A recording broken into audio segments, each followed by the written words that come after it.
Welcome, respected parents and all the dear students.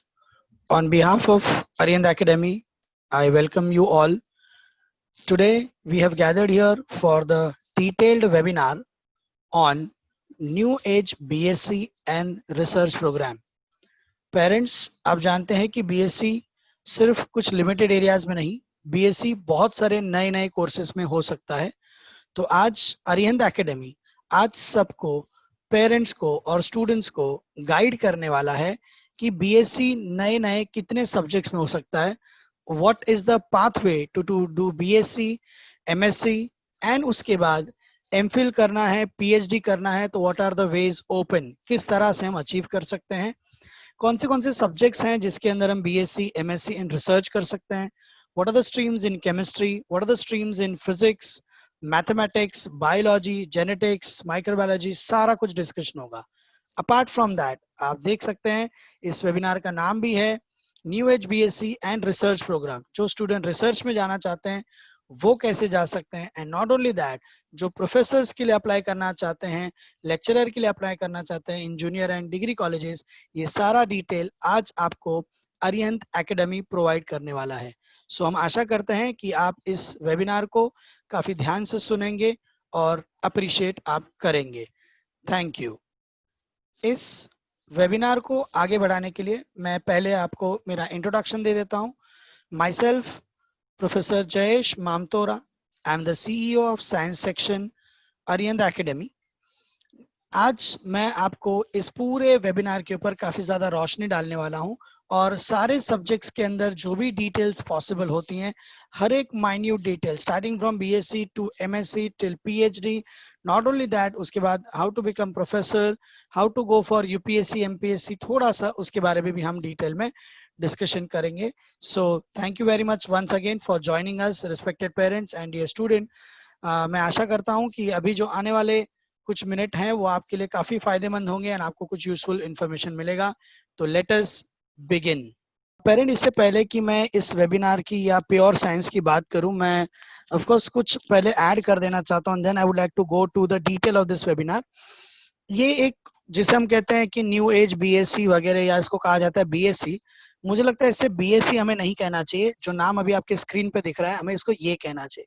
This is something which is called as a pure science. And I know इसके साथ मैं बहुत ज्यादा emotionally भी जुड़ा हुआ हूँ, because as we know pure science का मतलब होता है this is something which is not application based, this is not something, ये हमारा फाउंडेशन है. आज हमारे जितने भी मेडिकल फील्ड्स हैं, जितने इंजीनियरिंग फील्ड्स हैं, आज किसी भी इंजीनियरिंग की आप बात करो वो खड़ा है आज फिजिक्स के फाउंडेशन के ऊपर. आप कोई भी मेडिकल फील्ड की बात करो वो बायो के रिसर्च के ऊपर खड़ा है. I know these are the professionals, उनका एक अलग रिस्पेक्ट है, बट प्योर साइंस का अपना एक वजूद है, अपना एक अस्तित्व है और एक अलग लेवल का स्टडी होता है.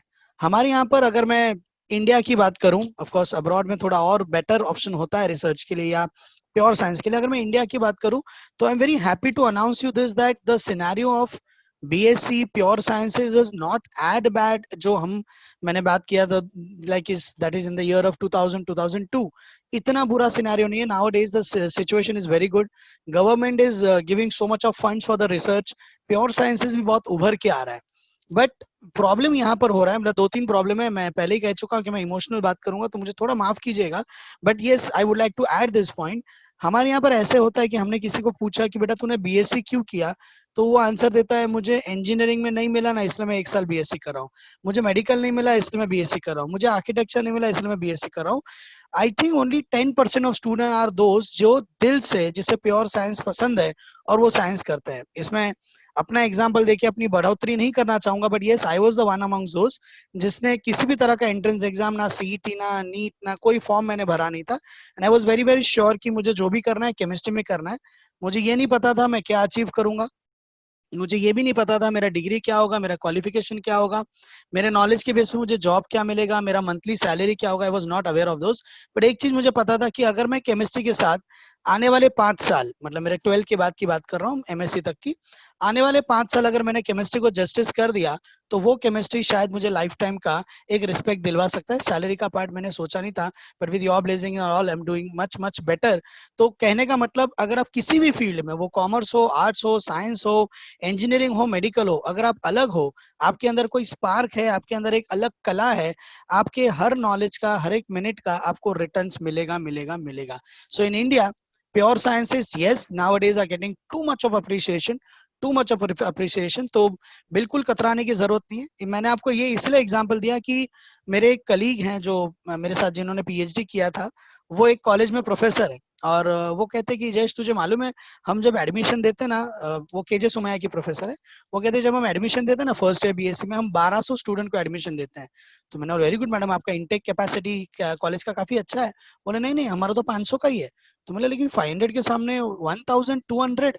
तो बोले कि हाँ, क्योंकि हमें पता है कि जैसे इंजीनियरिंग का फर्स्ट लिस्ट लगेगा, मेडिकल का फर्स्ट लिस्ट लगेगा, इसमें से 70% बच्चे तो चले जाएंगे, लास्ट में 350 बच्चे हमारे पास बचते हैं। So this is what is happening. It should be, of course हर एक को अपना सेफ्टी देखना चाहिए, बट प्योर साइंस को इतने सेकेंडरी नजरों से मत देखो।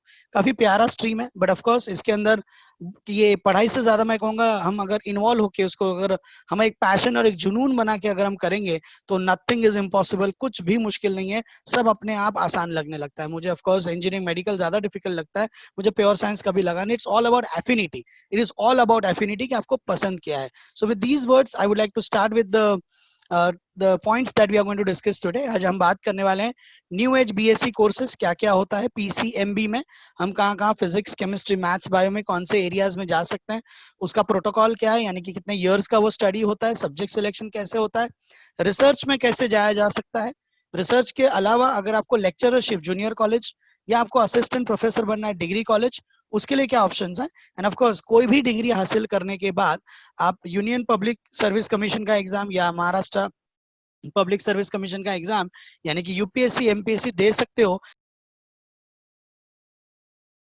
तो वो ऑप्शन भी हमारे पास एनी विच वेज कोई भी बैचलर डिग्री के बाद अवेलेबल होते हैं। तो लेट्स स्टार्ट। अगर हमें बीएससी में जाना है, रिसर्च में जाना है, तो हमारा सब्जेक्ट सिलेक्शन क्या होना चाहिए। यस, ये मैं सब्जेक्ट सिलेक्शन इसलिए बताता हूँ क्योंकि 11th स्टैंडर्ड में हमारा गलती नहीं हो जाना चाहिए सब्जेक्ट सिलेक्ट करते वक्त। एग्जाम्पल, एक स्टूडेंट है जिसे पता है कि मुझे टेक्निकल फील्ड में बहुत इंटरेस्ट है, मुझे फिजिक्स में बहुत ज्यादा इंटरेस्ट है, मैथ्स में मुझे बहुत ज्यादा इंटरेस्ट है, तो अगर वो चाहे तो बायोलॉजी को अवॉइड कर सकता है। ये स्लाइड हम आपको बार बार बता चुके हैं, but still I would like to take some time example. ये रिस्क या ये डिसीजन हम तभी लेंगे जब हम बायो रिलेटेड स्ट्रीम में किसी भी तरह का करियर ऑप्शन नहीं देखना चाहते हैं, या फ्यूचर में बायो के रिसर्च में या बायो की स्टडी में हम नहीं जाना चाहते। क्योंकि अगर आप देखेंगे ये बाइफोकल साइंस है, ये डिसीजन 11 में लेना पड़ता है जब आप कॉलेज में एडमिशन लेते हो। आपके फॉर्म के ऊपर बाइफोकल को आपको यस टिक करना होता है।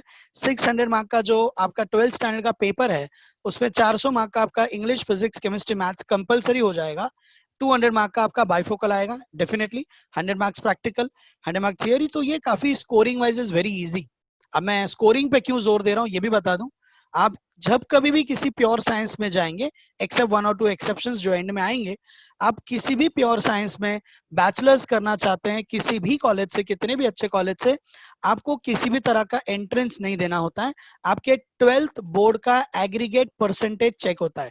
12th बोर्ड एग्रीगेट परसेंटेज आपका चेक होता है। तो आपके लिए बहुत जरूरी होता है कि आप अपने बोर्ड्स के अंदर, एचएससी बोर्ड के अंदर, आप वही सब्जेक्ट्स रखें जो आपको पसंद आ रहे हो, जिसमें आप अच्छे से को स्कोर कर सको। तो फिजिक्स केमिस्ट्री वाले, मैथ्स वालों को, टेक्निकल वालों को काफी आसान होता है, because they can drop 2 subjects like biology and Hindi, और उसके बदले they can go for 1 bifocal subject, जिसमें 100 मार्क प्रैक्टिकल होने की वजह से उनके लिए अपने एग्रीगेट परसेंटेज को बूस्ट करना becomes very very easy. So all those who are like PCM aspirants, maths, physics, chemistry में जिनको रिसर्च करना है, बायो से लगाव नहीं है, बायो रिलेटेड स्ट्रीम में नहीं जाना है, they must opt for this. इसका आपको बहुत बड़ा पुश मिलेगा, आपको एग्रीगेट परसेंटेज एनहांस करने में बहुत फायदा होगा और एक अच्छा डिसीजन ले सकते हो। बट व्हाट इफ अगर मुझे बायो रिलेटेड फील्ड में जाना है, तो of course it's very very clear कि आप फिजिक्स, केमिस्ट्री, बायोलॉजी रखिए। आपके पास ऑप्शन है, आप मैथ्स भी रख सकते हैं जैसे स्क्रीन पे दिखा है, बट आपको लग रहा है, you are very much determined कि आपको मैथ्स में नहीं ही जाना है, या मैथ्स रिलेटेड कुछ चीज आपको काम नहीं ही आने वाली है, then you can drop mathematics and you can opt psychology. ये प्योर साइंस वाले जो होते हैं, एक दो ऐसे स्ट्रीम है एग्जाम्पल मैं बायो की बात करता हूँ, एक बायोलॉजी है जिसका नाम है कंप्यूटेशनल बायोलॉजी। कंप्यूटेशनल बायोलॉजी का मतलब होता है कि कितने मोल, जैसे रेस्पिरेशन होता है, फोटोसिंथेसिस होता है, कितने मोल एनर्जी जनरेट हुआ, ये मॉलिक्यूल का एनर्जी क्या होगा, these that that requires too many of mathematical equations. ऐसे दो चार ऐसे बायोलॉजी के स्ट्रीम है जहां पर ये पूछा जाएगा कि आपने 11th 12th में मैथ्स रखा था कि नहीं। डिग्री लेवल पे मैथ्स नहीं होगा तो चलेगा, बट 11th 12th लेवल पे मैथ्स होना चाहिए। बट बायो में there are just 2 or 3 such stream where mathematics is compulsory, otherwise mathematics is not at all compulsory.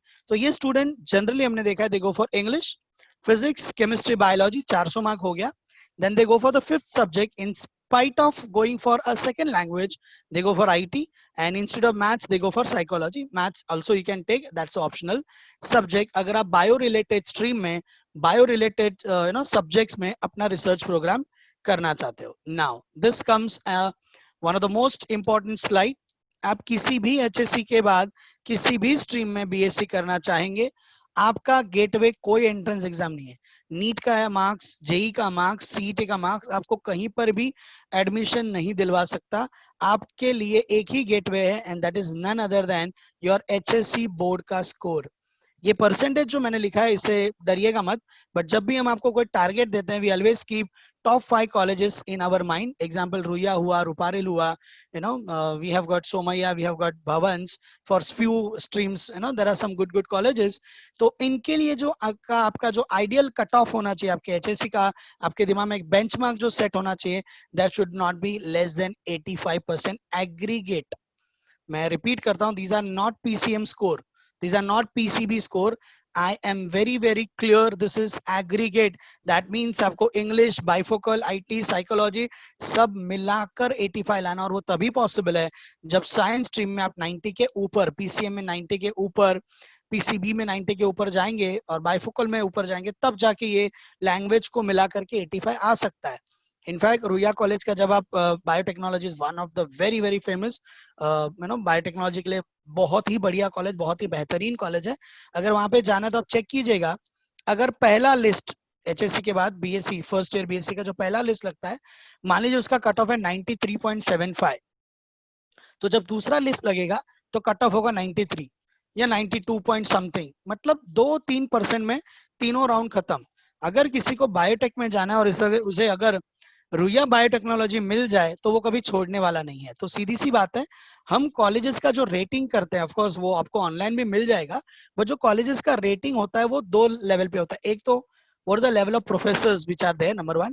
Number two, what are the equipments which are there, अभी बहुत सारे technology based enhancements हो रहे हैं, तो उनका equipment कैसा है, उनका लैबोरेटरी कैसा है, कैंपस कैसा है, पढ़ाते कैसा है, वहाँ पे क्या क्या रिसर्च प्रोग्राम्स होते हैं, वगैरह वगैरह वगैरह, कितने सेमिनार्स कंडक्ट करते हैं, कितने कॉम्पिटिशन्स वो कंडक्ट करते हैं, उसके हिसाब से कॉलेज का हमेशा एक रैंकिंग होता है जो थोड़ा बहुत वेरी करते रहता है। बट अगर आप टॉप 5 कॉलेज को एम कर रहे हैं, then yes you have to aim anything above 85 अगर आपको रिसर्च करना है। बिलीव मी, बीएससी के लिए कोई कोचिंग क्लासेस नहीं होते हैं।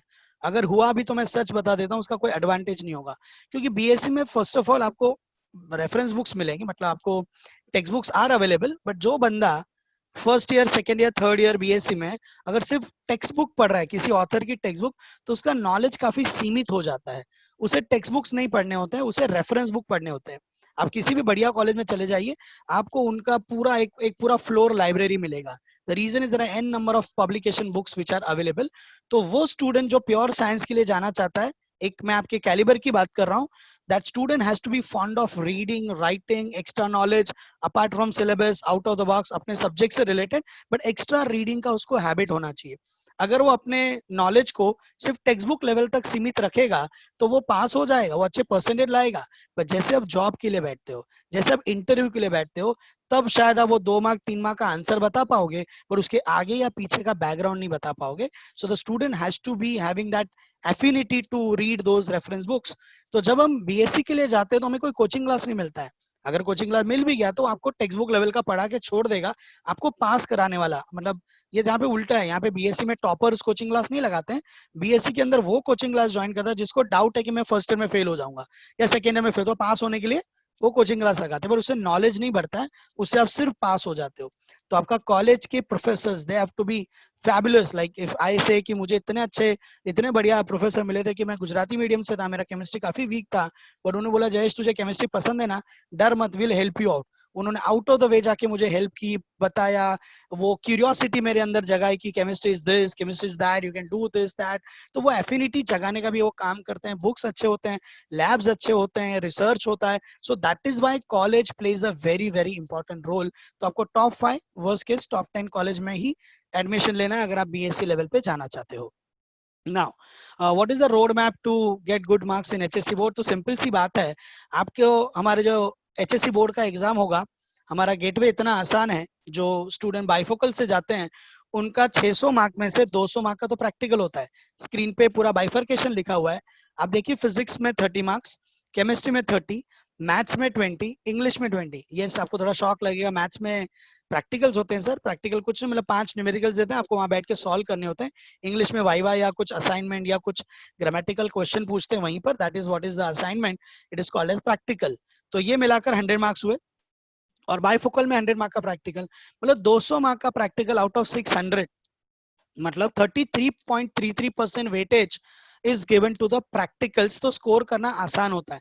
जैसे आपने स्कूल लेवल पे देखा होगा कि आपके practicals were conducted by the school, वैसे these practicals are conducted by the colleges and they try their level best to give some good marks, 28, 29, 25, that is what they try to give in these practicals. In fact जो bifocal में EM लेता है उसे advantage 20 mark का और मिलता है, क्योंकि ईएम में प्रैक्टिकल इज 120। तो 120 मार्क का प्रैक्टिकल, सॉरी 120 प्लस 100 220, या 200 मिनिमम आप पकड़ के चलो। तो ये रोड मैप काफी आसान है, मतलब आप थियरी पे थोड़ा सा फोकस कीजिए एंड प्रैक्टिकल पे पूरा लाने की ट्राई कीजिए तो भी मिल सकता है। बट ऑफ कोर्स थियरी में बहुत अगर कम हो गया तो नहीं चलेगा। मतलब आपके लिए text book writing, text book reading, मैंने देखा है जनरली 11-12 स्टूडेंट्स को एक छोटी सी, मतलब एक हैबिट डेवलप करते हुए, मैं थोड़ा सा आउट ऑफ द वे जाऊंगा तो थोड़ा माफ कीजिएगा, क्योंकि मैं थोड़ा बीएससी वाले मूड में चला गया हूँ। तो मैंने देखा है कि जब एक स्टूडेंट को 2 मार्क का एक आंसर मिलता है जहाँ पे 4 पॉइंट होते हैं ना, कि गिव दिस, तो वो 4 पॉइंट पढ़ लेता है। अच्छा 2 मार्क है, 4 पॉइंट पढ़ लिया, और वो 5वां पॉइंट पढ़ने की, मतलब उसको ना टाइम है ना क्यूरियोसिटी है। और होता ये है कि फाइनली एक ऐसा क्वेश्चन आता है कि जो पॉइंट उसने नहीं पढ़ा उसमें से आ गया, वो टेक्स्ट बुक में था, बट आपने सिर्फ 4 पॉइंट पढ़ने के चक्कर में 5वां पॉइंट नहीं पढ़ा और वो एग्जाम में आ गया। तो you can not say this is out of the syllabus, it is from the syllabus. So student have to have the habit, आपको टेक्स्ट बुक सोल्यूशन पढ़ने हैं, आंसर मेकिंग वहीं से करना है, बट आंसर मेकिंग के साथ पहले आपको एक बार कैजुअली सही बट पूरा टेक्स्ट बुक पढ़ना है, डेरिवेशंस डिराइव करने हैं, रिएक्शंस लिखने हैं। मतलब you have to have a very strong grip on the theory as well, क्योंकि आप जब बीएससी में भी जाओगे तो यहाँ पे इंजीनियरिंग या मेडिकल जैसा नहीं होता है कि 50% थियोरी एंड 50% प्रैक्टिकल। यहाँ पे अभी भी 70-30 का रेशियो होगा। 70% आप थियोरी लेक्चर्स बैठोगे और सिर्फ 30% आपके प्रैक्टिकल्स होते हैं, जो ज्यादा है बट बहुत अच्छे लेवल के प्रैक्टिकल्स होते हैं। बट फिर भी थियोरी के साथ तो आपको रहना है। रीडिंग आपके साल 7-12 के बाद भी 5 साल तक आपके पास रहेगा, till you complete your MSc. हाँ, of course when you go to MSc the theory and practical becomes almost 50-50। Science के अंदर 50% लेक्चर्स एंड 50% आपके प्रैक्टिकल्स होते हैं। अगर दिन का 6 घंटे का स्केड्यूल है आपका, तो 3 घंटे लेक्चर्स होंगे और 3 घंटे आपके प्रैक्टिकल्स होते हैं। So this is a breakup. अगर आप बायो रिलेटेड स्ट्रीम में जाना चाहते हैं, थोड़ी मुश्किलें ज्यादा हैं, क्योंकि आपको प्रैक्टिकल का हेल्प सिर्फ 150 मार्क का यानी कि 25% का मिलेगा, बाकी आपको थियरी से स्कोर करना है, क्योंकि यहाँ पे बाइफोकल नहीं है। But as we know IT and psychology ये भी कोई ऐसे डिफिकल्ट सब्जेक्ट नहीं है, like your science stream subject, you can easily score some good marks in this as well. Moving on to in students को, जैसे मैंने कहा, they have to have more of writing habit. यहाँ पर ये writing habit, अभी आपको थोड़ा हाथ दुखेगा, अरे ये लोग थर्सडे को भी थियरी टेस्ट लेते हैं, संडे को भी लेते हैं, पहले 35 मार्क का लेते हैं, फिर 70 मार्क का लेते हैं, पहले 4 सप्लीमेंट, फिर 8 supplement, we are tired of writing. Let me tell you, when you go to BSc you have to make your own notes. BSc में तो चलो फिर भी एक बार मान लेता हूँ कि आपको मिलेंगे, टेक्स्ट बुक मिलेंगे मार्केट में, but what about MSc, master of science, there are no notes. Teacher ने आज आके आपको एक टॉपिक पढ़ाया, आपको लेक्चर में सुनाई दिया, उस टॉपिक में क्या क्या हाईलाइट, मतलब देयर आर स्टूडेंट जो लेक्चर अटेंड करते करते नीचे अपने नोट्स बना रहे होते हैं, सर क्या बोल रहे हैं ना, हाथ से लिखते जाते हैं सिर्फ इंपॉर्टेंट टर्म्स, फिर लाइब्रेरी जाते हैं, उसका रेफरेंस बुक उठाते हैं और अपने नोट्स खुद बनाते हैं। So you have to have this habit of making your own notes. Which is very very important. तो आप राइटिंग से तो नहीं थक सकते। यानी यहाँ पर मैं ये एक इंडिकेशन भी दे रहा हूँ कि अगर आप थोड़े से लेजी हो, लिखने में आपको ये हो रहा है, तो मैं बता दूं कि भाई फिर मत जाना प्योर साइंस में, क्योंकि 5 साल तक ये कंपलसरी आपके लाइफ में रहने वाला है। आप कोई भी स्ट्रीम सेलेक्ट करो, whether is maths, physics, chemistry और bio, writing will remain there. In fact there are no reference books in MSc. जो भी टीचर ने पढ़ाया, जितने डेप्थ में पढ़ाया, वो आपके फाइनल एग्जाम में आ सकता है। Curriculum is defined but depth is not defined. एक चीज को मैं 10 इंच की भी डेप्थ में लेके जा सकता हूँ, 20 इंच की भी डेप्थ में लेके जा सकता हूँ। That is completely dependent on the professor, so have to be very attentive in the lecture. और एमएससी पे तो सपने में भी कोचिंग क्लास नहीं होते हैं। The students rely on either library और प्रोफेसर्स और लेक्चर का attention. There are no coaching classes available in the masters. So इसलिए स्टूडेंट्स को अभी से ये हैबिट करना चाहिए, जो प्योर साइंस में जा रहे हैं। They have to be habitual of writing more and more things. That is weekdays का एग्जाम, संडेज का exam, they have to have a habit. मतलब उनको अगर कोई क्वेश्चन भी पूछे ना, तो उनका हैबिट होना चाहिए कि लिख लिख के करे। मतलब अगर आपको कोई प्लानिंग भी करना तो वर्बली मत करो, लिख के करो। आप रिवीजन भी करो तो लिख के करो। So that has to become your habit. And parents से रिक्वेस्ट कि आप स्टूडेंट्स को गिफ्ट दीजिए, हर वीक में एक गिफ्ट, और वो गिफ्ट होना चाहिए 1 किलोग्राम फुलस्केप। 220 फुलस्केप आएंगे, अब उनको दे दीजिएगा, उनको कहिएगा कि लिखते रहिए, और ये भर के तो बेटा मैं तुझे अगले वीक में और एक गिफ्ट ला के दूंगा। ये गिफ्ट ज्यादा महंगा नहीं है, 80 रुपया किलो पेज मिलते हैं, तो आप ये उनको दे सकते हैं in order to cultivate this habit of writing more and more. Now, what is the duration of the course? Pure science, pure science. Yes, we have to be really very careful about it. मैं बता दूं, अभी हमारा जो revise syllabus HSC board का आया है, I have a due respect. अगर मैं बात करूं, जब मैंने अपना एचएससी बोर्ड किया था 2001 के साल में, तब जो मेरी केमिस्ट्री की बुक थी वो इतनी सी थी, इतनी छोटी और इतनी पतली। 198 पेज में पूरा पेपर 1 पेपर 2 खत्म। कुछ भी बेसिक्स नहीं आता था, कुछ भी नहीं। Thank God in the year 2013, sorry 2011, 13 में उसका पहला बोर्ड एग्जाम हुआ। 2011 में जब साइंस की टेक्स्ट बुक्स रिवाइज हुई, मैं 11-12 साइंस की बात कर रहा हूँ, वो बुक्स रिवाइज नहीं हुई, उसमें रिवैम्प आया। रिवैम्प केमिस्ट्री में 2 टेक्स्ट बुक आप गए, ये वो। कहने का मतलब 11th-12th में आप इतना फाउंडेशन कर लेते हो, इतना फाउंडेशन कर लेते हो कि आपको फर्स्ट ईयर में तकलीफ थोड़ी कम होती है। मैं ये आपको इसलिए भी बता रहा हूँ क्योंकि आप 11th-12th में अगर ये सोचोगे मुझे साइंस में जाना है, बट 11th-12th में मैं कैजुअल था, तो नहीं चलेगा। 11th-12th में बहुत बेसिक है। एग्जाम्पल, जो स्टूडेंट हमारे साथ जुड़े हैं, जिनको आईयूपीएससी मालूम होगा, आईयूपीएससी ये नॉमेनक्लेचर सिस्टम है, वो आपको 10th में भी था, 11th में भी था, 12th में भी। तो फर्क क्या है? डेप्थ बढ़ गया। जब आप फर्स्ट ईयर बीएससी में जाते हो केमिस्ट्री के अंदर, वहां पर भी आईयूपीएससी आता है, एक स्टेप और डिटेल में। सेकेंड ईयर में और डिटेल में। बट जिसको बेसिक रूल ही नहीं पता है, वो डिटेल कैसे पता कर पाएगा? सो आपको गलती से भी 11th-12th के बेसिक्स को इग्नोर नहीं करना है। हमारा सिलेबस गवर्नमेंट टेक्स्ट बुक भी आप पढ़ लो, it's very very good. In fact यहाँ पर एक अपर एज उन स्टूडेंट्स को मिलता है जो अपने आप को जेई और नीट में एनरोल करते हैं, क्योंकि जेई और नीट के अंदर एक तो वो एनसीईआरटी बुक पढ़ते हैं, नंबर 2 उनको एमसीक्यूज क्रैक करने के लिए बहुत सारा ट्विस्टेड क्वेश्चन पूछा जाता है, एंड बहुत ज्यादा अलग लेवल की वो एक्सरसाइज करते हैं, तो उनका फाउंडेशन बहुत स्ट्रांग हो जाता है। This is something that helps them to have some application knowledge in BSc also. See, exam के लिए एनरोल करना अलग चीज है, एग्जाम देना कंपलसरी नहीं है। मुझे प्योर साइंस में जाना था, लेकिन मैंने अपने आप को एनरोल जेई के लिए करा लिया, and then I went to BSc. That's okay, that's up to you. But हमारा गवर्नमेंट टेक्स्ट बुक भी 11-12, अभी 12 का नया आया, अमेजिंग बुक्स। अभी it is at par with NCERT. Of course कुछ सब्जेक्ट में 10-12-15% का अभी भी गैप है, बट कंपेयर टू 2000 का ईयर, अभी जो बुक्स हैं दे आर मच बेटर। तो प्लीज इसको इग्नोर मत कीजिएगा। 2 साल आपके बेसिक साइंस का फाउंडेशन होने वाला है। जब आप किसी भी कंपनी में इंटरव्यू के लिए बैठते हैं, तो कोई गारंटी नहीं है आपको बीएससी का क्वेश्चन पूछा जाएगा या एमएससी का। आपको 11-12 का एकदम बेसिक क्वेश्चन भी पूछा जा सकता है, और ज्यादातर स्टूडेंट्स का बेसिक ही वीक होता है। सो इसलिए वो लूप होल मत रखिएगा। 2 साल आप 11-12 में मेहनत कीजिए, go into some very very very reputed college of BSc by scoring good marks in HSC board. अब आप जब बीएससी में जाते हैं, तो बीएससी के 3 साल होते हैं। यहाँ पर मैं थोड़ा सा बोलना चाहूंगा, बीएससी में सब्जेक्ट्स कितने होते हैं, आपको कितने सब्जेक्ट लेने हैं। तो बता दूं, कोई भी बीएससी कीजिए, आपको फर्स्ट ईयर में 3 सब्जेक्ट लेने कंपलसरी होंगे। I just take one example, let's I take my own example. मैंने एक कॉलेज सिलेक्ट किया, और मैंने जो सब्जेक्ट सिलेक्शन किया था वो था केमिस्ट्री, बॉटनी एंड बायोटेक्नोलॉजी, क्योंकि मुझे केमिस्ट्री और बायोटेक्नोलॉजी में इंटरेस्ट था, और बॉटनी थोड़ा सिंपल सब्जेक्ट था। तो मैंने केमिस्ट्री, बॉटनी, बायोटेक्नोलॉजी में अपना फर्स्ट ईयर किया। फर्स्ट ईयर जब आप फर्स्ट ईयर क्लियर करते हैं, आपको तीनों सब्जेक्ट का एग्जाम देना होता है। टोटल 2 सेमेस्टर एग्जाम होते हैं, हर एक में 2-2 पेपर होते हैं। Chemistry 1, chemistry 2, botany 1, botany 2, biotech 1, biotech 2। 6 paper होते हैं आपके, 2 सेमेस्टर एग्जाम होते हैं, आपको तीनों पे एग्जाम देना होता है, एंड देन आप जाते हैं सेकेंड ईयर में। सेकेंड ईयर में यू कैन ड्रॉप 1 सब्जेक्ट, 3 में से एक छोड़ दो। There is no language in BSc, let me tell you, unless and until you do BA और समथिंग तो लैंग्वेज आएगा। बीएससी के किसी भी कोर्स में इंग्लिश हिंदी नहीं होता है, 3 ही सब्जेक्ट होते हैं और तीनों प्योर साइंस के होते हैं, physics, chemistry, biotechnology, sorry let's say mine was, I just deviated, it is chemistry, botany, biotechnology. Second year में मैंने एक सब्जेक्ट ड्रॉप कर दिया, बॉटनी, तो मेरे सेकेंड ईयर में बचा 2 सब्जेक्ट, बायोटेक्नोलॉजी एंड केमिस्ट्री।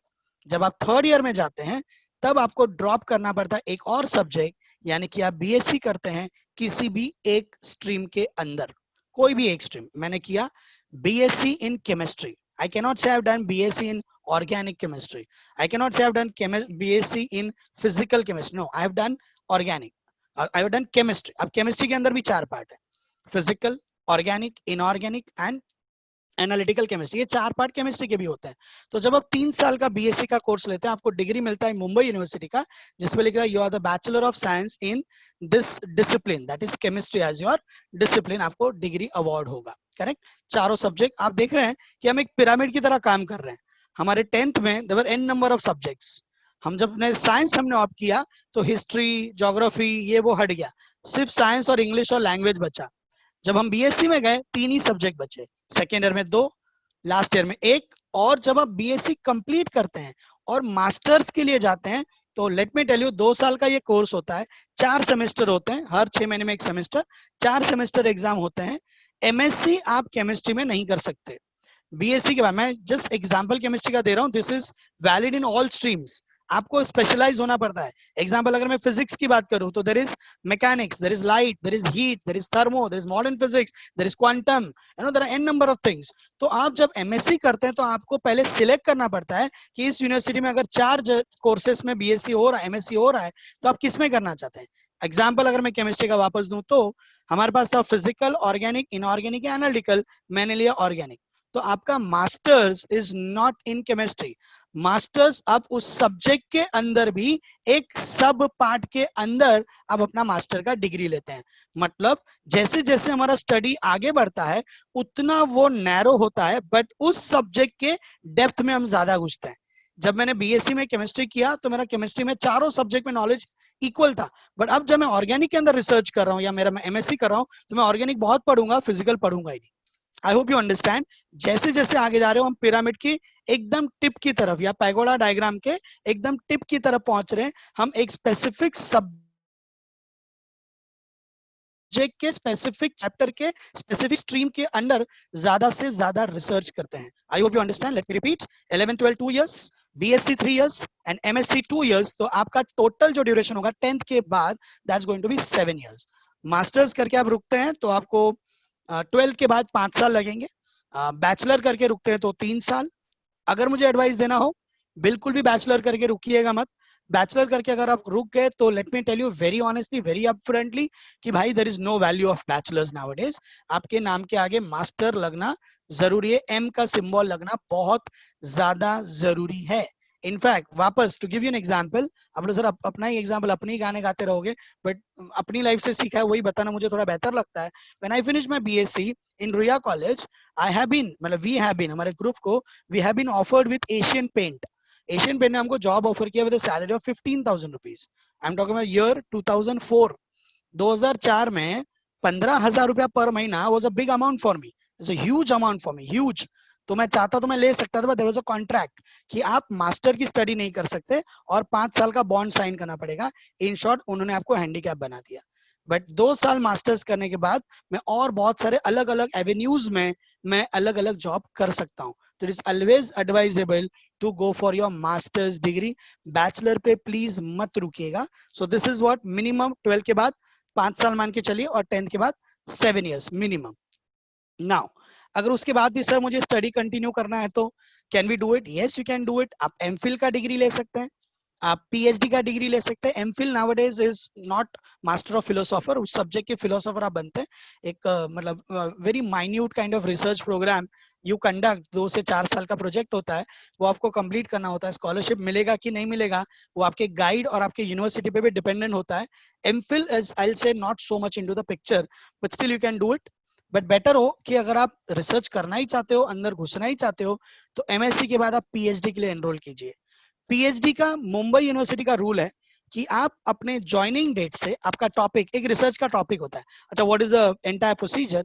मैंने अपना एमएससी कंप्लीट किया, मुझे रिसर्च में जाना है, तो मुंबई यूनिवर्सिटी एक एग्जाम कंडक्ट करता है, स्लाइड पे नीचे लिखा हुआ है पेट का एग्जाम, पीएचडी एलिजिबिलिटी टेस्ट। ये पहले नहीं था, ये 2008 से आया है।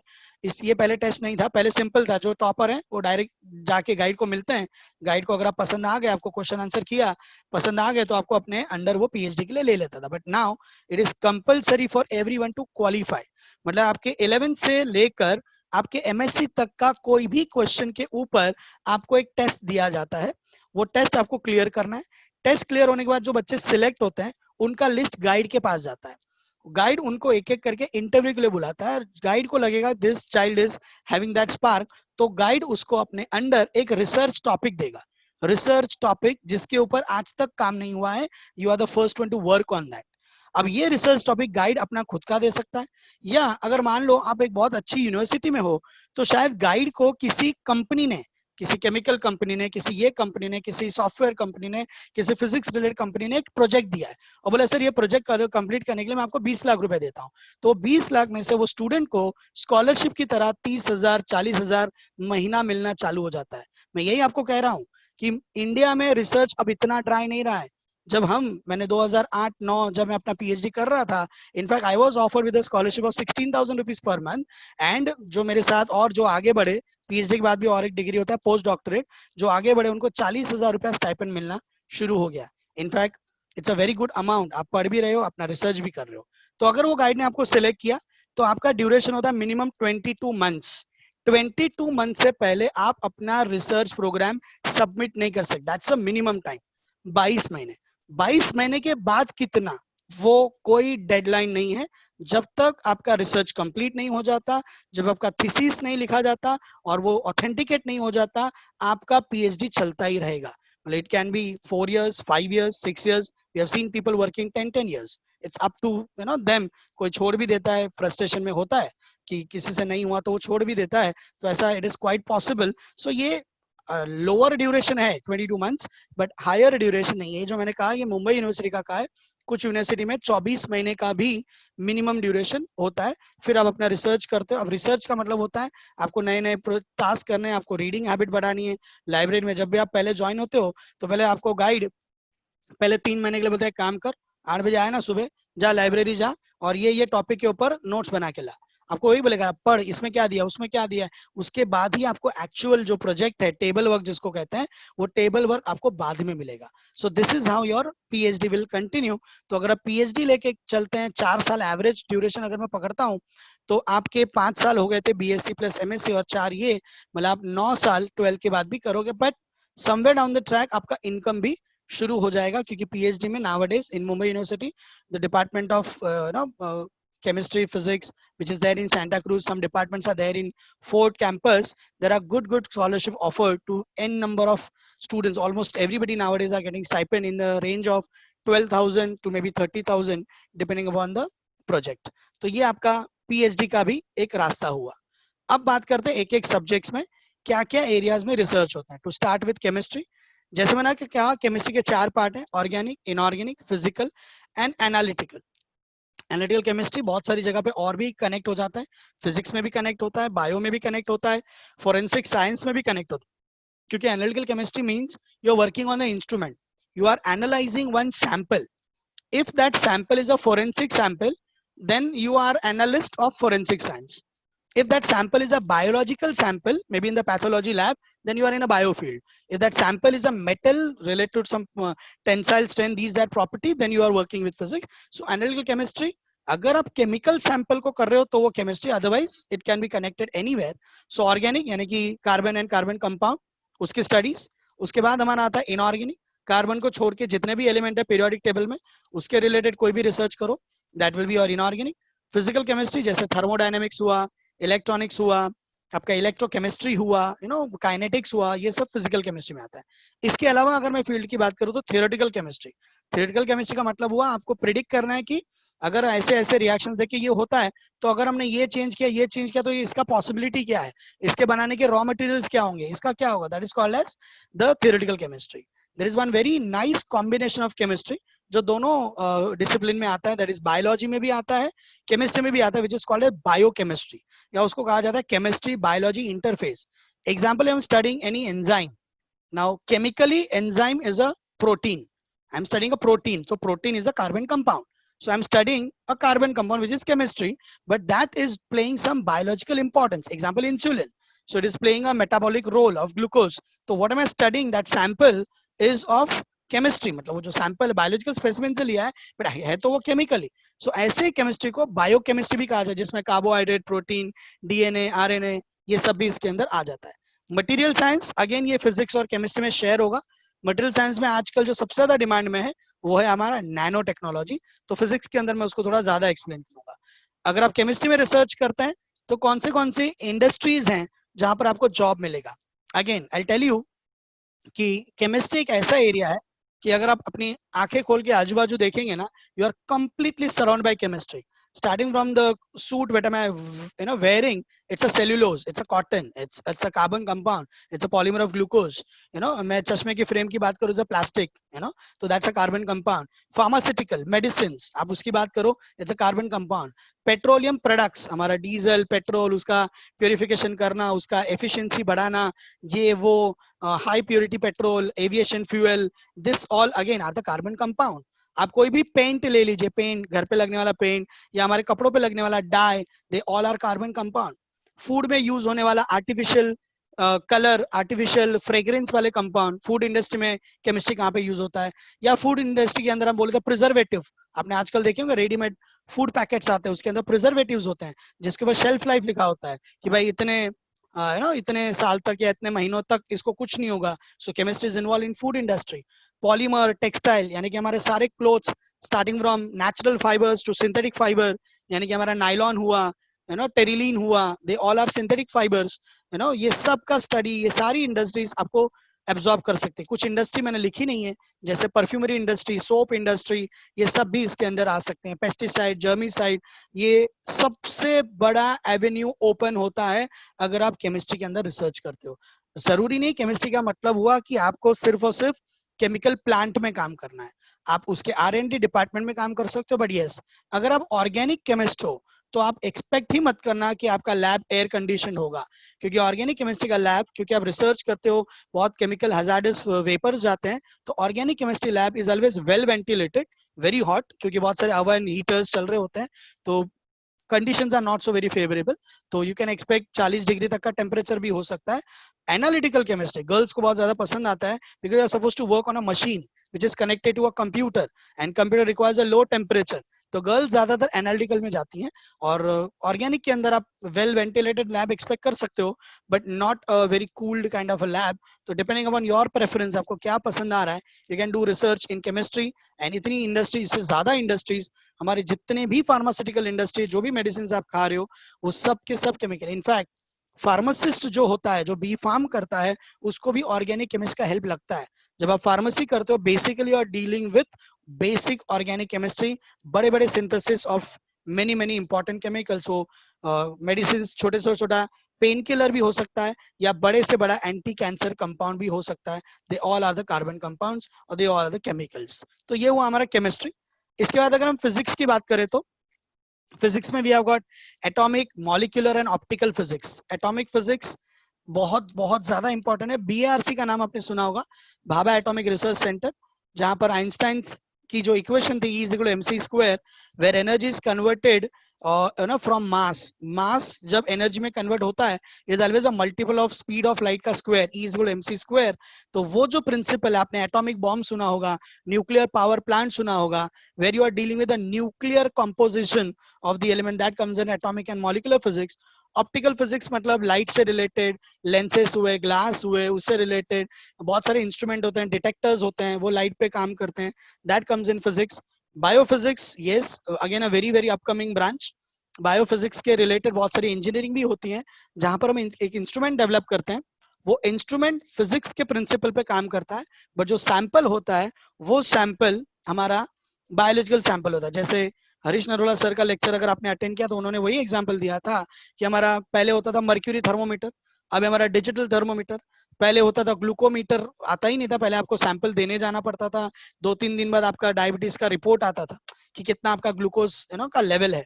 But then now we have got a glucometer, just put a sample, touch a probe into it, so probe का जो डिटेक्टर है it works on physics, the sample that you are putting in that is a biological sample, so that is a biophysics. Experimental and observational, astrophysics and cosmology, ये ऐसा क्यों लिखा बता देता हूँ। तीन ऐसे स्ट्रीम्स हैं जो बहुत क्लोजली कनेक्ट होकर काम करते हैं। इसको लेकर बहुत सारे लोगों में कंफ्यूजन है, मुझे भी ज्यादा क्लियर नहीं, बट जो मुझे पता है मैं क्लियर करूंगा आपके सामने। Cosmology is a father of entire kind of space से रिलेटेड जो भी स्टडी होता है, starting from big bang theory कि ये यूनिवर्स कैसे बना होगा, वहां से लेके पूरे थॉट प्रोसेस अभी तक कि ये कैसे चल रहा है, दैट इज कॉस्मोलॉजी।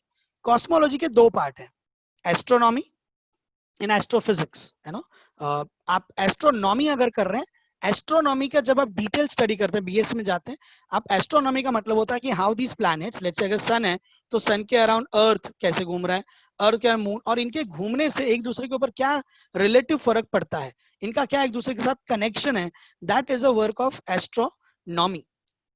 अगर मैं बात करूं एस्ट्रोफिजिसिस्ट क्या, अच्छा एस्ट्रोनॉमी भी सुन लो, you can not do astronomy of all the planets and all the stars. जब आप फर्दर स्टडीज में जाते हैं you can do solar astronomy, lunar astronomy, earth astronomy, this astronomy, अलग अलग एरियाज में आप एस्ट्रोनॉमी कर सकते हैं, उसके अंदर भी और डेप्थ में जा सकते हैं।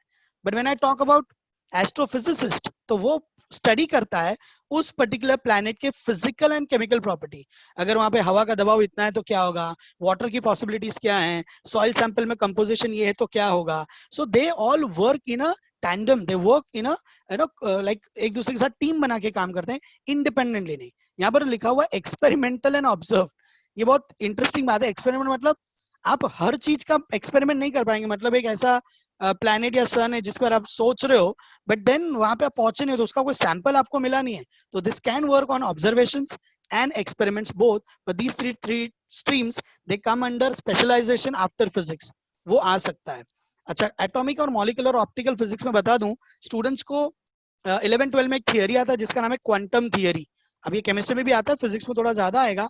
लाइट एनर्जी के एक बंडल को एक क्वांटा कहा जाता है, क्वांटा।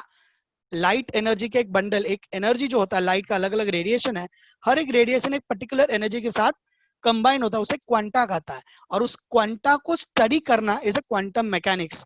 वो क्वांटम मैकेनिक्स ही था जिसने हमें पहली बार एटम का साइज, एटम का स्ट्रक्चर, न्यूक्लियर स्ट्रक्चर बताना हमको शुरू किया था। So that comes under your quantum mechanics, which is there is no quantum physics as a BSc course. Quantum physics can be in your masters, maybe in your MPhil or maybe in your PhD program, वो आ सकता है।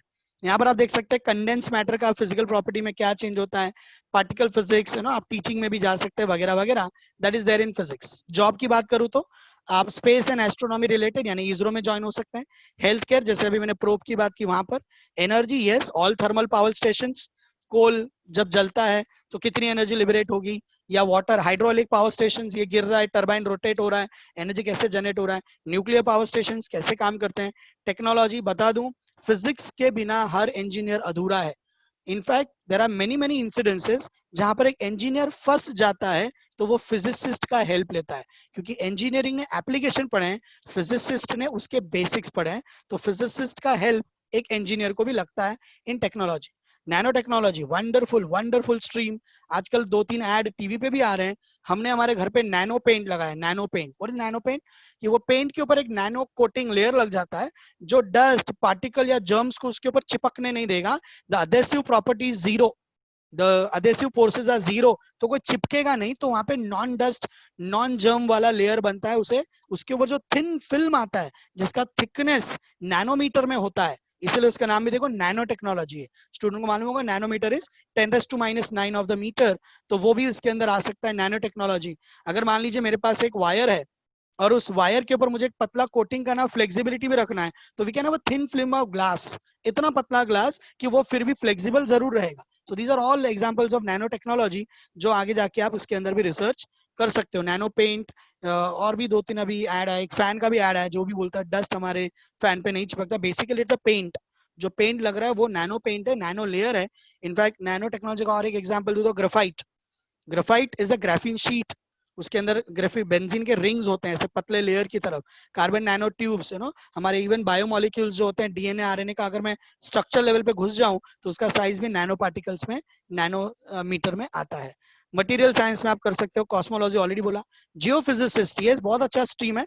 जियोफिजिस्ट मतलब आजकल इनकी demand हमारे petroleum industry में बहुत है। रिलायंस, एचपी, हिंदुस्तान पेट्रोलियम, ये आपको ढूंढते हुए फिरेंगे, क्योंकि जियोफिजिसिस्ट का काम होता है स्टोन का नेचर देखकर ये प्रिडिक्ट करना कि कितना अंदर और हम डिग करेंगे तो हमें पेट्रोल, डीजल, पेट्रा पेट्रा मतलब रॉक ऑयल मिलेगा कि नहीं, मिलने की प्रोबेबिलिटी है कि नहीं। कुछ पर्टिकुलर शेप, कुछ पर्टिकुलर दबाव के अंदर जब पत्थर बनते हैं ना, तब उसके अंदर कुछ पेट्रोलियम प्रोडक्ट मिलने की प्रोबेबिलिटी होती है। तो ये जियोफिजिसिस्ट का काम होता है, तो ये भी फिजिक्स के अंदर आता है। मीटीरियोलॉजी, अमेजिंग। इनफैक्ट थैंक्स टू मीटीरियोलॉजी कि हमें थोड़े दिनों पहले पता चल गया कि निसर्ग करके हमारे ऊपर एक तूफान आने वाला है। मीटीरियोलॉजी मतलब हमारा जो ब्रॉडकास्टिंग वगैरह होता है, वो ये पर्टिकुलर डिपार्टमेंट काम करता है। मीटीरियोलॉजी पहले जो था वो सिर्फ ऐतिहासिक पन्नों पे डिपेंडेंट है। एग्जाम्पल कि भाई जून में बारिश होगी, नवंबर में ठंडी होगी, अप्रैल में गर्मी होगी, that was mid. Now it is very well advance. हवा का दबाव ये हुआ तो क्या होगा, सुनामी आने का प्रोबेबिलिटी क्या है, ये चक्रवात, जो दिस, जितने भी अभी हमने देखे वो क्या क्या है। तो दिस इज द प्रिडिक्शन वाला department, it is called as meteorology. Again it's a very important branch in not only physics, पर जो स्टूडेंट बीएससी एविएशन करना चाहते हैं, जो पायलट बनना चाहते हैं, उनको भी ये कंपलसरी सब्जेक्ट की तरह आता है। Coming to one of the most demanding, biology, क्योंकि जितना रिसर्च बायो और केमिस्ट्री में होता है उतना मैथ्स और फिजिक्स में शायद नहीं होता। बायोलॉजी में yes there are many many streams like zoology. अच्छा मैं बता दूं, जहां जहां पे लॉजी लगता है, लॉजी का मतलब होता है नॉलेज, लॉजी का मतलब होता है to learn, to understand, to gather the knowledge, ये होता है लॉजी। बायोलॉजी मतलब लिविंग ऑर्गेनिज्म के, लिविंग थिंग के बारे में सब कुछ नॉलेज जमा करना है। Biology, physiology, this logy. तो लॉजी का मतलब होता है स्टडी। बायोलॉजी में we have main two streams, botany and zoology. But then research उसके अंदर नहीं होता है, रिसर्च उसके अंडर होता है। क्योंकि आप प्लांट ले लो या आप एनिमल ले लो, they are made up of cells, they are made up of tissues. तो जो भी रिसर्च होता है वो मॉलिक्यूलर लेवल पे अंदर की तरफ होता है। इसलिए मैंने रिसर्च में बॉटनी, जूओलॉजी नहीं डाला है, उसमें भी होता है ऑफ कोर्स। जो ये जो बॉटनिस्ट होते हैं उनका काम होता है भाई अलग अलग स्पीशीज ऑफ प्लांट, उसके हर्बल प्रॉपर्टी, उसके मेडिसिनल प्रॉपर्टीज, उसके टॉक्सिसिटी प्रॉपर्टी स्टडी करना, that all come under botany. वैसे ही एंडेंजर्ड स्पीशीज को स्टडी करना, एक ये सब काम होता है जूओलॉजिस्ट का। कुछ स्पीशीज जैसे एंडेंजर्ड होते हैं, जैसे मिलने बंद हो जाते हैं, दैट इज अ जूओलॉजी। पर रिसर्च नहीं होता, that's more of gathering the knowledge. Research की बात करूँ तो बायोलॉजी में पहला स्ट्रीम लिखा है cellular and molecular biology. As we all know, our body is made up of cells. Cells together make one tissue and tissue together makes the organ. तो cellular का मतलब होता है सेल के ऊपर एक होता है सेल वॉल। अब वो सेल वॉल बाहर के पार्टिकल को अंदर कैसे जाने देता है, मेटाबॉलिज्म को कंट्रोल कैसे करता है, ये नहीं हुआ तो क्या होगा, वाटर का लेवल बढ़ गया तो क्या होगा, वाटर कम हुआ तो क्या हो गया, एक्सटर्नल पार्टिकल अंदर चला गया तो क्या होगा। That level of research comes under cellular and microbiology. Development and regeneration very important. मान लीजिए कि मुझे कुछ लगा, या मेरा हाथ कहीं मान लीजिए दरवाजे के बीच में आ गया, मेरे सेल्स दब के मर गए, जल के मर गए, दब के मर गए, व्हाटएवर। तो वो रीजनरेट कैसे होते हैं, ग्रोथ कैसे होता है। हम छोटे बच्चे थे तो हाइट कम था, अब हाइट बढ़ गया, तो this is nothing but development of protein. तो ये डेवलपमेंट एंड रीजनरेशन, जिसमें हमारा थोड़ा बहुत इम्यून सिस्टम भी आता है, but basically it is all regeneration of protein. There you can do research. Anatomy and physiology, yes यहाँ पर पूरा स्केलेटन आएगा। प्लांट एनाटॉमी, एनिमल एनाटॉमी, हमारा human anatomy, how the skeleton is there, how many bones are there. Physiology, water conduction कैसे होता है, respiration कैसे होता है, ब्रीदिंग कैसे होता है, एक्सचेंज ऑफ गैस कैसे होता है, डाइजेशन कैसे होता है, that comes under this. Cancer, yes, uncontrolled growth of cells is called as cancer. तो how the cancerous cells are generated, how that can be controlled, is it genetic or is it something which is due to mutation, ये कैसे होता है, that all research comes under cancer। Ecology, environment study, yes अभी temperature बढ़ रहा है, गर्मी बढ़ रही है, पोल्यूशन बढ़ रहा है, तो इसकी वजह से इकोलॉजी को क्या होगा, इतना केमिकल फ्यूल निकल रहा है, इतना एक इंडस्ट्री से इफ्लुएंट निकल रहा है, पीएच गंदा उसका पीएच है, एसिडिक पीएच नदी में डाल दिया, तो उसकी वजह से एक्वेटिक एनिमल्स को क्या होगा, एक्वेटिक प्लांट्स को क्या होगा, that all study comes under थोड़ा ड्राई है, ecology environmental, but there also research can be done. Entomology, yes, ये एंटोमोलॉजिस्ट जो होते हैं वो आजकल थोड़े से काम पे लग गए हैं।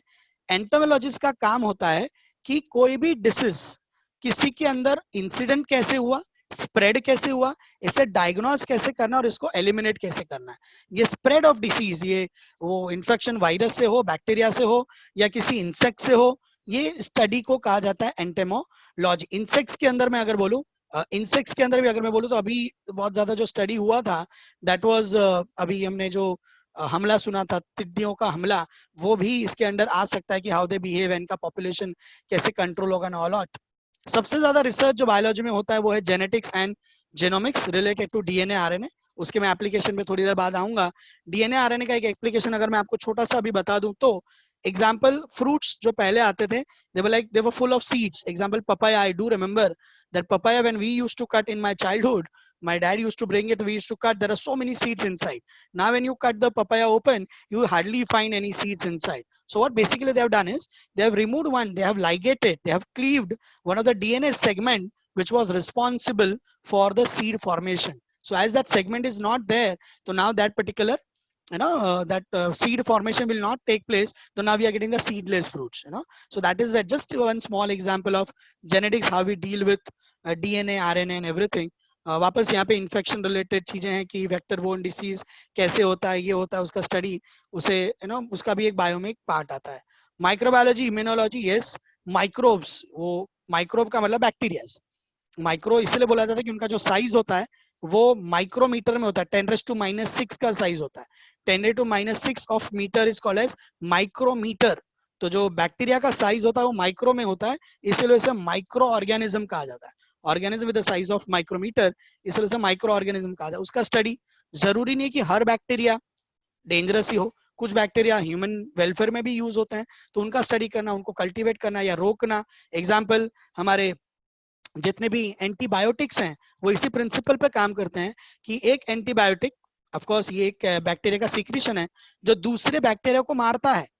तो that is what how it studies. Immunology, हमारा डिफेंस सिस्टम कैसे काम करता है। न्यूरोसाइंस, ब्रेन से रिलेटेड एक्टिविटी, उनका सोशल बिहेवियर, उनका natural behaviour, brain related activity control करना, स्टडी करना, दैट कम्स अंडर न्यूरोसाइंस।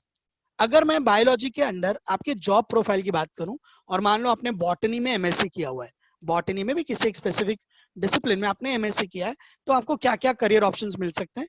आप बॉटनिकल गार्डन ज्वाइन कर सकते हो, आप नर्सरीज, फूड की, सीड की जो नर्सरी होती है, फ्रूट्स की नर्सरी, आजकल ये बहुत चल रहा है। लोग रिटायर होने के बाद गांव की तरफ छोटी सी लैंड लेते हैं और वहां पर पोमोग्रेनेट, ये वो के अलग अलग नर्सिंग फार्म बनाते हैं। सो ये भी आप बॉटनी के अंडर आप एज अ डिग्री लेकर उसके ऑथोराइज्ड ऑब्जर्वर की तरह काम कर सकते हो। एनवायरमेंटल इफेक्ट, फॉरेस्ट या नेशनल पार्क में आपको जॉब मिल सकता है। बड़े बड़े जो 5 स्टार होटल्स होते हैं या जो बॉटनिकल गार्डन होते हैं, उनका लैंडस्केप मैनेजमेंट, कि कहाँ पे ग्रास होगा, कहाँ पे श्रब होगा, कहाँ पे ये होगा, कहाँ पे आपको कोकोनट ट्री दिखना चाहिए, all those design and beautification also done by the botanist. Marine या फ्रेश वाटर बॉटनिस्ट, मरीन मतलब सी के अंडर वाला, अगर आप कुछ वहाँ के प्लांट को स्टडी करना चाहते हो, दैट। नेशनल फॉरेस्ट्री में काम कर सकते हो। साइंस के जो बड़े बड़े बुक्स आते हैं नेचर से रिलेटेड, उसमें आप अपने एक्सपर्ट्स ओपिनियन दे सकते हो। बायोलॉजिकल फोटोग्राफर बन सकते हो for some endangered species of plants जो नहीं मिल रहे हैं। एग्रीकल्चर में ओपिनियन दे सकते हो, दैट इज बॉटनी। जूओ में काम करोगे तो you can go as a nutritionist, ecologist, environmental consultant, marine scientist. अब मरीन तो बॉटनी में भी था, तो that marine scientist is none other than studying the fresh water or marine water plants. This is the one who will study fresh water, marine water animals. आप जू keeper, जूओलॉजिस्ट बन सकते हो। नेशनल पार्क के जो कंजर्वेशन, जैसे अपने यहाँ पे भी नेशनल पार्क है, वहां पर भी एक जूओलॉजिस्ट को ऑथोराइज्ड की तरह उसको वहां पे पोस्ट पे रखना पड़ता है। फॉरेस्ट ऑफिसर की तरह भी आप काम कर सकते हो। बात करते हैं सबसे ज्यादा डिमांड में आने वाले courses, biotechnology, genetics and microbiology. इसके अंदर आप बायोमेडिकल साइंटिस्ट बन सकते हो। बायोटेक्नोलॉजिस्ट, यहाँ पर बायोटेक्नोलॉजिस्ट का रोल क्या होता है, बायोलॉजी और टेक्नोलॉजी का कॉम्बिनेशन करके ह्यूमन लाइफ को कैसे बहुत सिंपल बना देना, that is what the role of biotechnology. They work for our welfare. One example I would like to give, सबको मालूम होगा diabetes is due to lack of insulin, या इंसुलिन प्रॉपर्ली काम नहीं कर रहा है या तो इंसुलिन जनरेट नहीं हो रहा है, that is called as, that patient is called as diabetic. अब डायबिटीज से शायद आदमी मरे नहीं मरे, बट डायबिटीज के चक्कर से आपका इम्यून सिस्टम वीक हो जाता है। तो उसका पहला स्टेज है कि भाई अपना आप ब्लड शुगर लेवल कंट्रोल करो, ये वो एक बहुत बड़ी गलतफहमी भी है। लोग कहते हैं शक्कर ज्यादा मत खा, डायबिटीज हो जाएगा।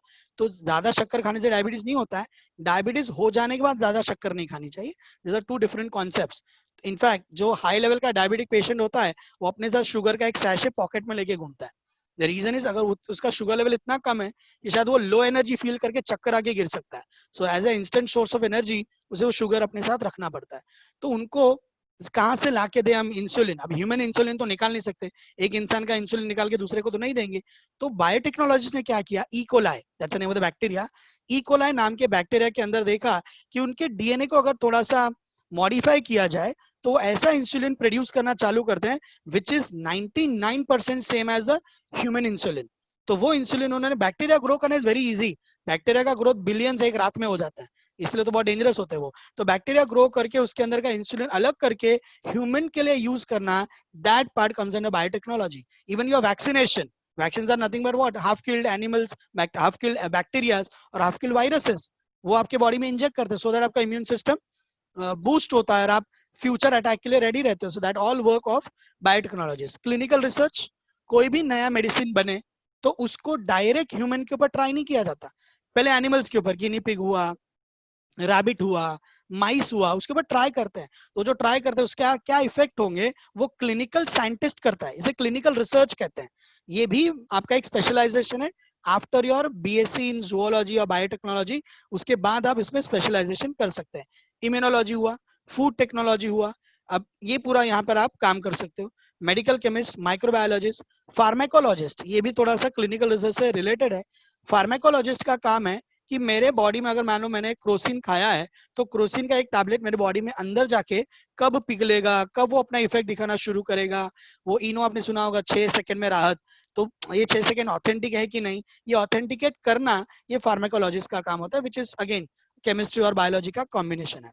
देन मैथ्स की बात करें तो मैथ्स में बहुत कम, मतलब हमने देखा है कि लोग रिसर्च के बारे में जानते हैं।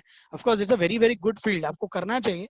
सो what are the areas in which mathematician after the MSc he can do or she can do the specialization? जैसे applied mathematics हुआ, algebra हुआ, मैथमेटिकल बायोलॉजी, ये मैंने बायो में भी बोला था कि एक बायो का स्ट्रीम है जो एनर्जी कैलकुलेट करता है ना, मॉलिक्यूलर स्पीड कैलकुलेट करता है। So all those comes under mathematics, तो मैथ्स जरूरी हो जाएगा।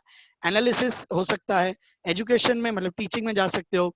मैथमेटिकल फिजिसिस्ट, देखो वहां पे जैसे मैथमेटिकल बायोलॉजी था वैसे मैथमेटिकल फिजिक्स भी होता है। In fact there is one chemistry जिसका नाम है मैथमेटिकल केमिस्ट्री, मतलब हर मॉलिक्यूल का एक पर्टिकुलर एनर्जी होता है। केमिस्ट्री के स्टूडेंट अच्छी तरह जानते हैं कि एनर्जी अगर ज्यादा है तो अनस्टेबल है, कम है तो वो स्टेबल है, तो that relationship also requires some mathematical calculation. Statistics में रिसर्च कर सकते हैं, it's very very upcoming field. Statistics कहाँ यूज होगा मैं आपको बताऊंगा। टोपोलॉजी, एक शेप आपको दिया जाएगा, उसको डिफॉर्म करोगे तो कितने पर्टिकुलर शेप बन सकते हैं, वो पूरा study related to geometry and shapes, है ना। एक रबर बैंड दो, सर्कल है, खींचो तो ओवल बन जाता है, ये काइंड ऑफ चेंजेस जो स्टडी होते हैं। तो पार्टिकल के अंदर क्या चेंज हुआ होगा मैथमेटिकली, और क्या प्रोबेबिलिटी है, इसके कितने परमिटेशन कॉम्बिनेशन हो सकते हैं। Statistics works on that. Statistics is not mathematics, statistics is like a probability कि ये करो तो क्या होगा, बट ये प्रोबेबिलिटी करने के लिए वो जो इक्वेशन यूज करता है वो मैथमेटिक्स के होते हैं। So this topology, computational mathematics. अब जॉब की बात करते हैं, आप मैथमेटिशियन बन सकते हो। ऑफ कोर्स जॉब कुछ मिले नहीं मिले, बट मैथमेटिशियन टीचिंग में तो जा ही सकते हो। यस, ये सेकंड वाला बहुत इंपॉर्टेंट है, क्रिप्टोग्राफर। आपने देखा होगा व्हाट्सएप पे, अभी जूम पे भी आ गया, वहां पे लिखा था you are encrypted, and to end encrypted. ये जो एनक्रिप्शन का काम करता है that person has to be the cryptographer, वही ये काम कर सकता है, which work with some software and hardware engineers. बट ये जो काम करने का जो ऑथेंटिकेशन का काम है वो क्रिप्टोग्राफर का, जो मैथ्स के बाद एक स्पेशलाइजेशन कोर्स है। May be after your MSc you can opt this, may be as a diploma course और may be as your research programme. Actuary बहुत ही डिमांड में है एक्चुरियर, बट एक्चुरियर जरूरी नहीं कि आप साइंस के थ्रू जाओ, आप कॉमर्स के थ्रू भी मैथ्स लेकर के एक्चुरियर कर सकते हैं। एक्चुरियर का टोटल ना 14 पेपर होता है, हर 3 महीने में एक पेपर होता है, 14 पेपर्स होते हैं। आप अपना बीएससी करते करते ये पेपर्स का अटेम्प्ट दे सकते हो। आज तक हमने नहीं सुना है कि किसी ने 14 के 14 लेवल क्रैक कर डाले, बट एनीथिंग अबाउ 7 पेपर्स और 5 पेपर अगर कोई क्रैक कर दे, this requires immense knowledge of mathematics and application of mathematics, उसे एक्चुरियर कहा जाता है। बोलो सर इतना डिफिकल्ट है तो उसका डिमांड भी होगा। 110% डिमांड है। नीचे उसका डिमांड भी लिखा है, फाइनेंशियल प्लानर, हमारे जितने भी बजट एनालाइजर होते हैं, ये जो एसआईपी में जो रिस्क होता है, आपके जो इंश्योरेंसेस आप लेते हैं उसमें रिस्क होता है, कितना इंटरेस्ट रेट देना चाहिए, कितना बैंक आपको इंटरेस्ट देगा, और आप जब लोन लगे तो कितना इंटरेस्ट, आने वाले मार्केट पे इसका क्या इफेक्ट होने वाला है, फ्रॉड एनालिसिस यहाँ पे लिखा होगा, data science, cost estimation, fraud investigation, ये सारा काम एक एक्चुरियर करता है। तो ये सारे जॉब प्रोफाइल आपके पास मैथ्स के लिए भी अवेलेबल है। एक दो फील्ड ऐसे हैं जिसके बारे में अलग से पूछा गया था, that is BSc in aviation. बता दो, BSc aviation is as good as your commercial pilot. BSc aviation is as good as commercial pilot, क्योंकि आप पहले रूल पढ़िए, यहाँ पे लिखा है कि अगर किसी को एविएशन में बीएससी करना है तो उसकी एज लिमिट है, फिजिक्स मैथ्स होना कंपलसरी है, इंग्लिश फ्लुएंट उसको आना चाहिए, वो क्लास 2 मेडिकल एग्जाम, ये जो पायलट्स होते हैं उसका एक मेडिकल एग्जाम है, फिजिकल फिटनेस का, नंबर का, इसका उसका, वो क्लास 2 मेडिकल एग्जाम वो क्लियर होना चाहिए। और उसके पास अगर उसे बीएससी थर्ड ईयर एविएशन उसने क्लियर कर दिया, मार्कशीट लेने जा रहा है, look at the rule number 6, the compulsory rule is उस स्टूडेंट के पास 200 घंटे का मिनिमम सोलो फ्लाइंग एक्सपीरियंस होना चाहिए, जो कि एक पायलट करता है। तो मतलब आपको फ्लाइंग क्लब ज्वाइन करने पड़ेंगे और आपको 200 घंटे का जो कमर्शियल पायलट लाइसेंस, सीपीएल जिसे कहते हैं, वो लाइसेंस के लिए जो रिक्वायरमेंट है वही same requirement BSc degree in aviation के लिए कंपलसरी है। 200 hours of flying is compulsory. ये रूल डीजीसीए का है, directorate general of civil aviation का ये रूल है। अदरवाइज आप कितने भी एकेडमिकली स्ट्रांग हुए, 200 आवर्स अगर आपने सोलो फ्लाइंग नहीं किया है तो आपको बीएससी एविएशन का डिग्री नहीं मिल सकता। मतलब जनरली हमने देखा है कि जो स्टूडेंट पायलट के लिए अपने आप को एनरोल करता है या पायलट बनना चाहता है, वो बीएससी एविएशन में जाना भी पसंद करता है, सो दैट एटलीस्ट बीएससी का उसके बाद डिग्री है। अब सिलेबस क्या होता है, ये रहा, एयर रेगुलेशन, नेविगेशन, मीटीरियोलॉजी जो मैंने कहा था, ब्रॉडकास्टिंग, एयरक्राफ्ट एंड इंजन, उसका related mechanics and all, flying experience होना चाहिए, फ्लाइंग चेक पार्टिकल्स, उसको प्रैक्टिकल्स आने चाहिए कि कौन से चीजों पे ध्यान देना है वगैरह वगैरह। इंस्टीट्यूट कौन से है, मुंबई की मैं सिर्फ बात कर रहा हूँ, Bombay flying club, Vile Parle, institute of aviation and aviation safety which is Goregaon, which is affiliated under Mumbai university. Mumbai university में बीएससी एविएशन का डिपार्टमेंट है, but I am not very sure whether they are taking students और नॉट, बट मुंबई यूनिवर्सिटी की website पे there is a department listed and पूरा protocol वहां पे दिया हुआ है। ठाकुर कॉलेज कांदीवली में एवियोनिक्स है, बीएससी एविएशन का डिग्री वो देते हैं, बट ये जो कमर्शियल पायलट जो फ्लाइंग के लिए, उसको आप अलग से कहीं आपको डेफिनेटली ज्वाइन करना पड़ेगा, तो not very advisable, better to go for the first two, Bombay flying club and institute of aviation and aviation safety. But yes, the biggest hurdle here is the fees. इनका फीस 1 लाख रुपए साल से लेकर के 7.5 लाख रुपया आपका बीएससी का 1 साल का हो सकता है, नंबर 1। नंबर 2, जो 200 घंटे आपको सोलो फ्लाई करना है, 200 घंटे, वो सोलो फ्लाइंग के लिए आप जो पैसा देते हो 200 आवर्स के लिए, it is in the range of 15 lakh to 20 lakh, जो कमर्शियल पायलट लाइसेंस के लिए जरूरी होता है, 200 hours as a minimum requirement. Job profile बहुत बहुत बढ़िया, आप मैकेनिक एयरक्राफ्ट डिजाइन में काम कर सकते हैं, मैन्युफैक्चरिंग मेंटेनेंस में काम कर सकते हैं एज अ पायलट, क्योंकि आपको सीपीएल मिल चुका है, कमर्शियल पायलट लाइसेंस में, तो आप पायलट की तरह, फ्लाइट अटेंडेंट की तरह, एयर ट्रैफिक कंट्रोलर आप देखा होगा आपने, हर एक एयरपोर्ट पे होता है, कार्गो मैनेजमेंट में काम कर सकते हैं, या ground safety and ground clearance वगैरह का जो डिपार्टमेंट होता है उसके हेड की तरह भी काम कर सकते हैं अगर आप बीएससी इन एविएशन कर रहे हो। एक और क्वेश्चन हमें पूछा गया था, B Des, bachelor in designing. तो बता दूं, डिजाइनिंग के बहुत सारे इंस्टीट्यूट है, मतलब आप बोरीवली में भी सर्च करोगे तो आपको 15 मिल जाएंगे, but those all are the one who are giving you certificate written by them. These are not affiliated under any university. अगर मुझे कोई पूछे कि सर मुझे डिजाइनिंग इट्स माय पैशन और मुझे डिजाइनिंग में मतलब जलवा दिखा देना है, तो बता दूं, डिजाइनिंग करना है तो एक ही दी बेस्ट इंस्टीट्यूट है, NID, national institute of designing. These are the best, अब उसके 3 कैंपस है, अहमदाबाद, गांधीनगर एंड बेंगलुरु, ये उनके 3 कैंपस है। The main campus which is in Ahmedabad, that is considered as the number 1। इतने सारे कोर्सेस वहां पर होते हैं डिजाइनिंग में, देयर आर 8 कोर्सेस, जिसके अंदर बता दूं there are only and only 20 seats each, 20 seats हैं। Competition is very very high. आप देख सकते हैं डिजाइनिंग में animation film designing, ceramic glass designing, exhibition designing, film and video communication, furniture and interior designing, graphic designer, product designer, textile designer, ये सब का 4-4 साल का ड्यूरेशन है. फीस का रेंज भी थोड़ा तगड़ा ही है. I will come back to that. But what is the exam to be given? अगर आप इसमें जाना चाहते हैं तो आपको DAT का एग्जाम देना पड़ेगा, डिजाइनिंग एप्टीट्यूड टेस्ट, जो 2 पार्ट में होता है, जिसे कहा जाता है DAT prelims and DAT mains. यानी कि प्रीलिम एग्जाम एंड मेन दोनों का ड्यूरेशन 3-3 घंटे का है. और पहले वाले में 26 क्वेश्चन आते हैं मैक्सिमम, जिसमें से 25 लिखने होते हैं, 4 मार्क का वेटेज, 100 मार्क्स आपको मिलते हैं. और दूसरे वाले में 100 मार्क्स के लिए वो क्वेश्चंस को बाइफरकेट करते हैं. मैक्सिमम क्वेश्चंस आर 56, पर उसमें ऑप्शंस होते हैं मेंस एग्जाम के अंदर. अगर मैं उसके सिलेबस की बात करूं तो अच्छा, कोचिंग क्लास की बात कर देता हूं. अगर आप DAT क्लियर करना चाहते हो और अगर आपका पैशन है तो बता दूं, नॉर्मल साइंस के कोचिंग क्लास के साथ ये नहीं होगा. आपको संडे टू संडे अलग से DAT के एग्जाम्स का प्रिपरेशन का कोचिंग क्लास लगाना होगा. The very good coaching class are very few. We are not very frankly available because this is very unique kind of a course, but yes, you have to go for it क्योंकि आप उसका syllabus देखो कितना vast है. You know, innovative design, theme development, exercise on imagination, graphics, you know, principal design, optical illusion, ornaments and उसका designing, यहाँ पे 3D visualisation, memory drawing. Memory drawing architect में भी आएगा कल, कि आपको एक चीज बताई जाएगी, बोलेंगे कि ऐसा था, अब आप बैठो और सोचो आप इस एंगल पे बैठे हो और यहाँ से आप देख रहे हो तो आपको कैसा दिखेगा. But these are all scientific drawing, not free hand drawing. Scientific drawing which will require lots of physics and maths, इसलिए कंपलसरी फिजिक्स मैथ्स होना जरूरी है. These were the, you know, B.Tech, आपको B- करना है, बैचलर इन डिजाइनिंग करना है तो कर सकते हो. मैं रिपीट करता हूँ, there are only 19 to 20 seats in each institute in each stream. दिखने में 8 स्ट्रीम है बट सब में 20-20 सीट ही है. उसमें भी रिजर्वेशन या कोटा हटा दो तो 15 सीट होंगे. तो 15 सीट के लिए करीबन, जो लास्ट ईयर का नंबर था, 3.5 लाख स्टूडेंट अप्लाई करते हैं. सबका ड्रीम होता है कि अगर NID से अगर मैंने डिजाइनिंग कर लिया, बता दो NID से आज तक कोई जॉबलेस बाहर नहीं आया है. NID के लास्ट ईयर में, 4th ईयर में कैंपस रिक्रूटमेंट होता है एंड हार्डली कोई एक स्टूडेंट होगा जो वहां से जॉबलेस बाहर आया है. हाँ, ऐसा होता है कि 2-2 जॉब लेके निकले. अब उसको चूज करना है कि उसको कहाँ पे जाना है. But the struggle is very very high. 20 seat को अचीव करना will not be easy. Fees will range from nearly 60,000 per year to 1 lakh per year depending on the course. ये उसका कोर्स फीस हो सकता है.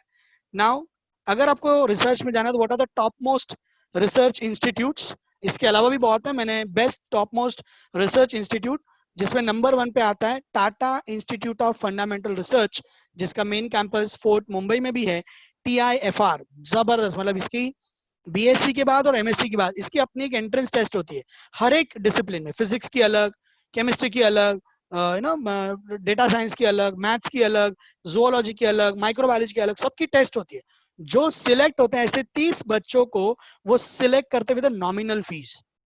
एंड इतना ब्यूटीफुल वहां पे रिसर्च होता है और इतने इक्विपमेंट्स उसके अंदर है कि यहाँ पे अगर आपने रिसर्च कर दिया तो मतलब लाइफ इज सेट. मतलब you will definitely be posted in some multinational companies with a very high package. तो ये आपका TIFR. BRC Bhabha atomic research centre, अगर आप न्यूक्लियर फिजिक्स में जाना चाहते हैं या केमिस्ट्री में जाना चाहते हैं. ISRO, अगर आप एस्ट्रोफिजिसिस्ट, एस्ट्रोनॉमी, कॉस्मोलॉजी से कुछ करना चाहते हैं तो ISRO में जा सकते हैं. IISc, Indian institute of science, इसमें मैं आऊंगा, KVPY एग्जाम में आएगा. AIIMS, all India institute of medical sciences, आज कोविड का रिसर्च एम्स में चल रहा है. इसके अलावा बता दूं, हमारे जितने भी IITs हैं अक्रॉस इंडिया, उन IITs में भी रिसर्च चलता है. फिर यहाँ पे एक और है, post graduate institute of medical education research. Indian veterinary, vet के ऊपर जितने भी मेडिसिन ट्राई होते हैं वो यहाँ पे होते हैं, जो बरेली के अंदर ये इंस्टीट्यूट है. ICT, we are very proud कि आज भी पॉलीमर और pharmacy and chemical and you know food technology का नंबर 1 पूरे एशिया में अगर कोई इंस्टीट्यूट है तो वो ICT, Indian institute of chemical technology. Institute of chemical technology, इसका नाम पहले UDCT था, university department of chemical technology. अब ICT हो गया. ये माटुंगा के अंदर है, VJTI के पास. Then we have got Indian agriculture research, national botanical research, ये बॉटनी वाले यहाँ पर जा सकते हैं. Then there are these are the research areas. Now बात करते हैं पैसों की. ऑफ कोर्स फाइनल हमारा, थोड़ा बहुत, फाइनल तो नहीं बट थोड़ा बहुत एम ये भी होता है कि सर MSc के बाद हम इंडिया में अगर हैं तो क्या जॉब प्रोफाइल एक्सपेक्ट करें, क्या पैकेज एक्सपेक्ट करें. एंड मैंने जो पैकेज लिखा है ये मिनिमम, और ये सिर्फ इंडिया का लिखा है. अब्रॉड में this could be like 3-fold 4-fold depending on आपको कौन से कंपनी ने एब्जॉर्ब किया है. बट वेरी ऑनेस्टली इंडिया में आज भी MSc करने के बाद स्टार्टिंग में पैकेजेस अच्छे नहीं होते, जब तक आप अपना एक्सपीरियंस बढ़ाकर किसी प्रोजेक्ट को सक्सेसफुल नहीं कर देते, आपका पैकेज 4 लाख 5 लाख के आजू बाजू घूमते रहता है इन द बिगिनिंग।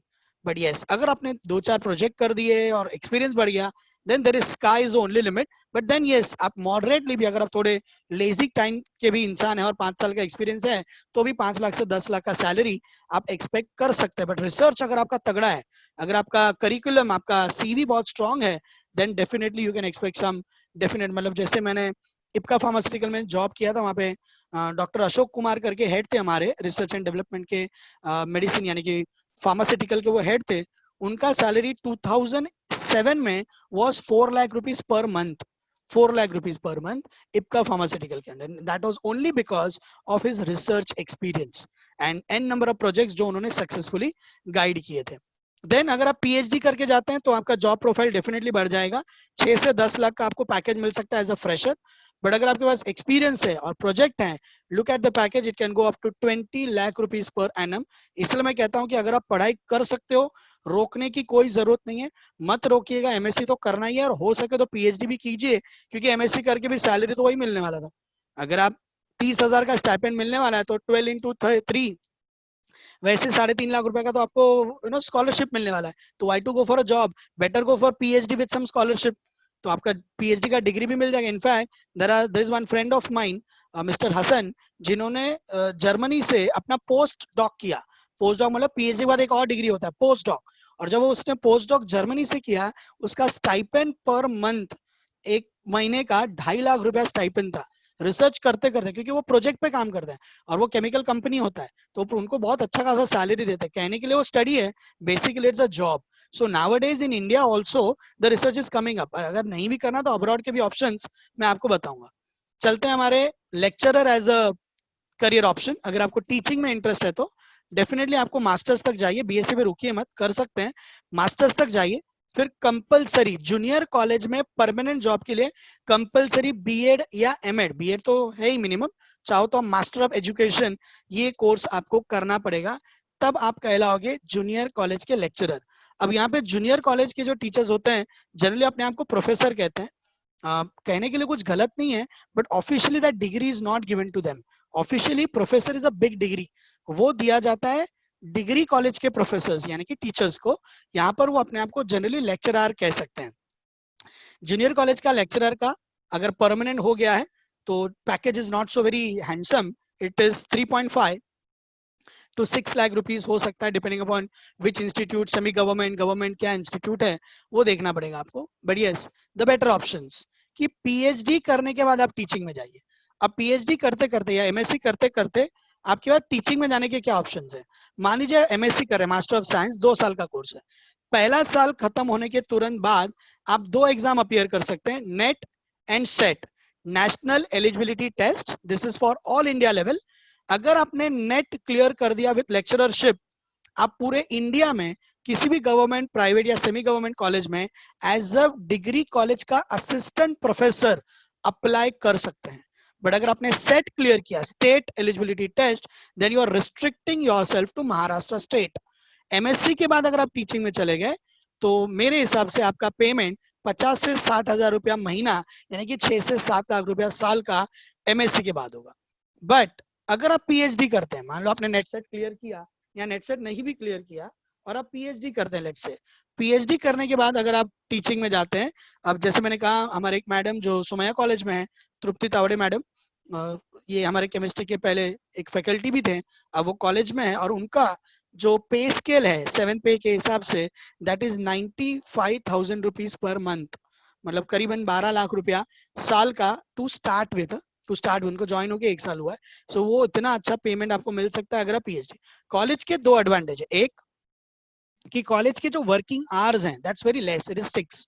इनफैक्ट उनको वीक के आवर्स होते हैं, और द वीक के आवर्स उनको होता है आपको 28 घंटे, 7 दिन में 28 घंटे काम करना है, 6 दिन में, मतलब रोज का 4 घंटा, तो कभी लैब होगा तो कभी लेक्चर होगा, और एक प्रैक्टिकली 3-4 घंटे का होता है, तो प्रैक्टिकल करके घर पे। एक दूसरा एडवांटेज, जो क्यूरियस लोग हैं, जो रिसर्च में जाना चाहते हैं, तो जब आप डिग्री कॉलेज में हो तो आप अपने अंडर अपना खुद का रिसर्च स्टूडेंट भी ले सकते हो। If you are keenly interested in the research. तो डिग्री कॉलेज में आपको ये एडवांटेज मिल सकता है, अगर आप असिस्टेंट प्रोफेसर थोड़े सालों के एक्सपीरियंस के बाद प्रोफेसर बन सकते हो, आप यूनिवर्सिटी डिपार्टमेंट के हेड बन सकते हो। मेरे जो गाइड थे professor doctor Anil V Karnik, वो जो मेरे गाइड थे वो केमिस्ट्री डिपार्टमेंट के हेड बने और अब उन्होंने वाइस चांसलर के लिए अप्लाई किया है। और इनफैक्ट जो मेरे बीएससी के जो टीचर थे प्रोफेसर पेडनेकर, आप सुहास पेडनेकर, आप चेक कीजिएगा मुंबई यूनिवर्सिटी की वेबसाइट पे, आज मुंबई यूनिवर्सिटी के वाइस चांसलर सुहास पेडनेकर हैं। तो वो ऑफ कोर्स पहले जूनियर कॉलेज मतलब डिग्री कॉलेज के वाइस प्रिंसिपल फिर हेड, फिर उन्होंने केमिस्ट्री डिपार्टमेंट को हेड किया यूनिवर्सिटी में, and then he became the vice chancellor. And vice chancellor बनते the salaries in lakhs of rupees. तो ये भी सारे ऑप्शन आपके पास हो सकते हैं। स्कॉलरशिप चाहिए, यस, आप बीएससी करते करते भी स्कॉलरशिप पा सकते हैं। उसके लिए आपको एग्जाम देना पड़ेगा केवीपीवाई, किशोर वैज्ञानिक प्रोत्साहन योजना। इसके 3 स्टेजेस होते हैं, मैंने लिखा नहीं, मैं वर्बली बोलूंगा। केवीपीवाई देने के आपको 2 एडवांटेजेस मिलेंगे। एक, अगर एक स्टूडेंट केवीपीवाई क्लियर कर लेता है अपने 11th-12th में, तो उसे 2 गेटवे खुलते हैं। एक, वो अप्लाई कर सकता है for one of the most reputed institute of research IISc Bangalore, वहां पे वो अप्लाई कर सकता है, but there are only 50 seats. And KVPY last year का नंबर बता रहा हूं, केवीपीवाई अप्लाई करने वाले स्टूडेंट करीबन जो थे they were not less than 4 lakh student. मैं मिनिमम का नंबर बता रहा हूं। उनमें से 1800 स्टूडेंट्स को सिलेक्ट किया जाता है फॉर इंटरव्यू। उस 1800 में से 700 स्टूडेंट को दिया जाता है ये 5000 रुपए का स्कॉलरशिप, और उनमें से टॉप 5 स्टूडेंट्स को अपॉर्चुनिटी मिलती है to go into IISc Bangalore. So 4 lakh student से 5 स्टूडेंट वो IISc की 30 सीट पे, उसमें से 5 सीट इनको मिलती है, वो रिसर्च कर सकते हैं। तो the path is somewhat very narrow, we have to accept. तो क्या है ये केवीपीवाई, किशोर वैज्ञानिक प्रोत्साहन योजना? ये रिसर्च को मोटिवेट करने के लिए इसको लाया गया है। केवीपीवाई एग्जाम आप 11 में भी दे सकते हो, 12th में भी दे सकते हो, और बीएससी के फर्स्ट ईयर में भी दे सकते हो। अगर आप 11th में दे रहे हो तो उसे कहा जाता है SA एग्जाम। SA स्टेज का वो एग्जाम है। ऐसे एग्जाम में आपको physics, chemistry, maths, bio of JEE level is compulsory, no option. चारों सब्जेक्ट पे ऐसे एग्जाम आपको देना पड़ेगा, चारों सब्जेक्ट कंपलसरी, नो ऑप्शन। इसलिए ज्यादातर स्टूडेंट उसे 11 में प्रेफर नहीं करते हैं, 12th में प्रेफर करते हैं। आई कम बैक। 11 में प्रेफर नहीं करने का और एक रीजन है, ये एग्जाम होगा, अभी मान लो एक स्टूडेंट अभी 11th में है, तो आने वाले नवंबर में ये एग्जाम होगा। कोविड के चलते ये थोड़ा एक्सटेंड होगा, बट अदरवाइज सोचो स्टूडेंट ने जून तो कॉलेज ज्वाइन किया और उसको जेई का सिलेबस सिर्फ 6 महीने में खत्म करना है, तो practically it is not possible. इसका सिलेबस के टॉपिक्स जो हैं they are word to word with JEE, थोड़े टॉपिक कम है, बट जो डेप्थ है वो जेई से ज्यादा है, जेई से ज्यादा डिटेल में स्टडी करना है। तो एक स्टूडेंट जो 6 महीने में जेई भी नहीं कर सकता, वो केवीपीवाई तो कर ही नहीं पाएगा। तो what is the better option? Better appear this exam as a SX exam. SX 12th में जब आप ये एग्जाम देते हैं तो 2 एडवांटेज, एक कि आपका 11-12 का पोर्शन नवंबर आते आते खत्म हो चुका होगा, जेई नीट आपने किया है तो आपका एप्लीकेशन खुल चुका होगा।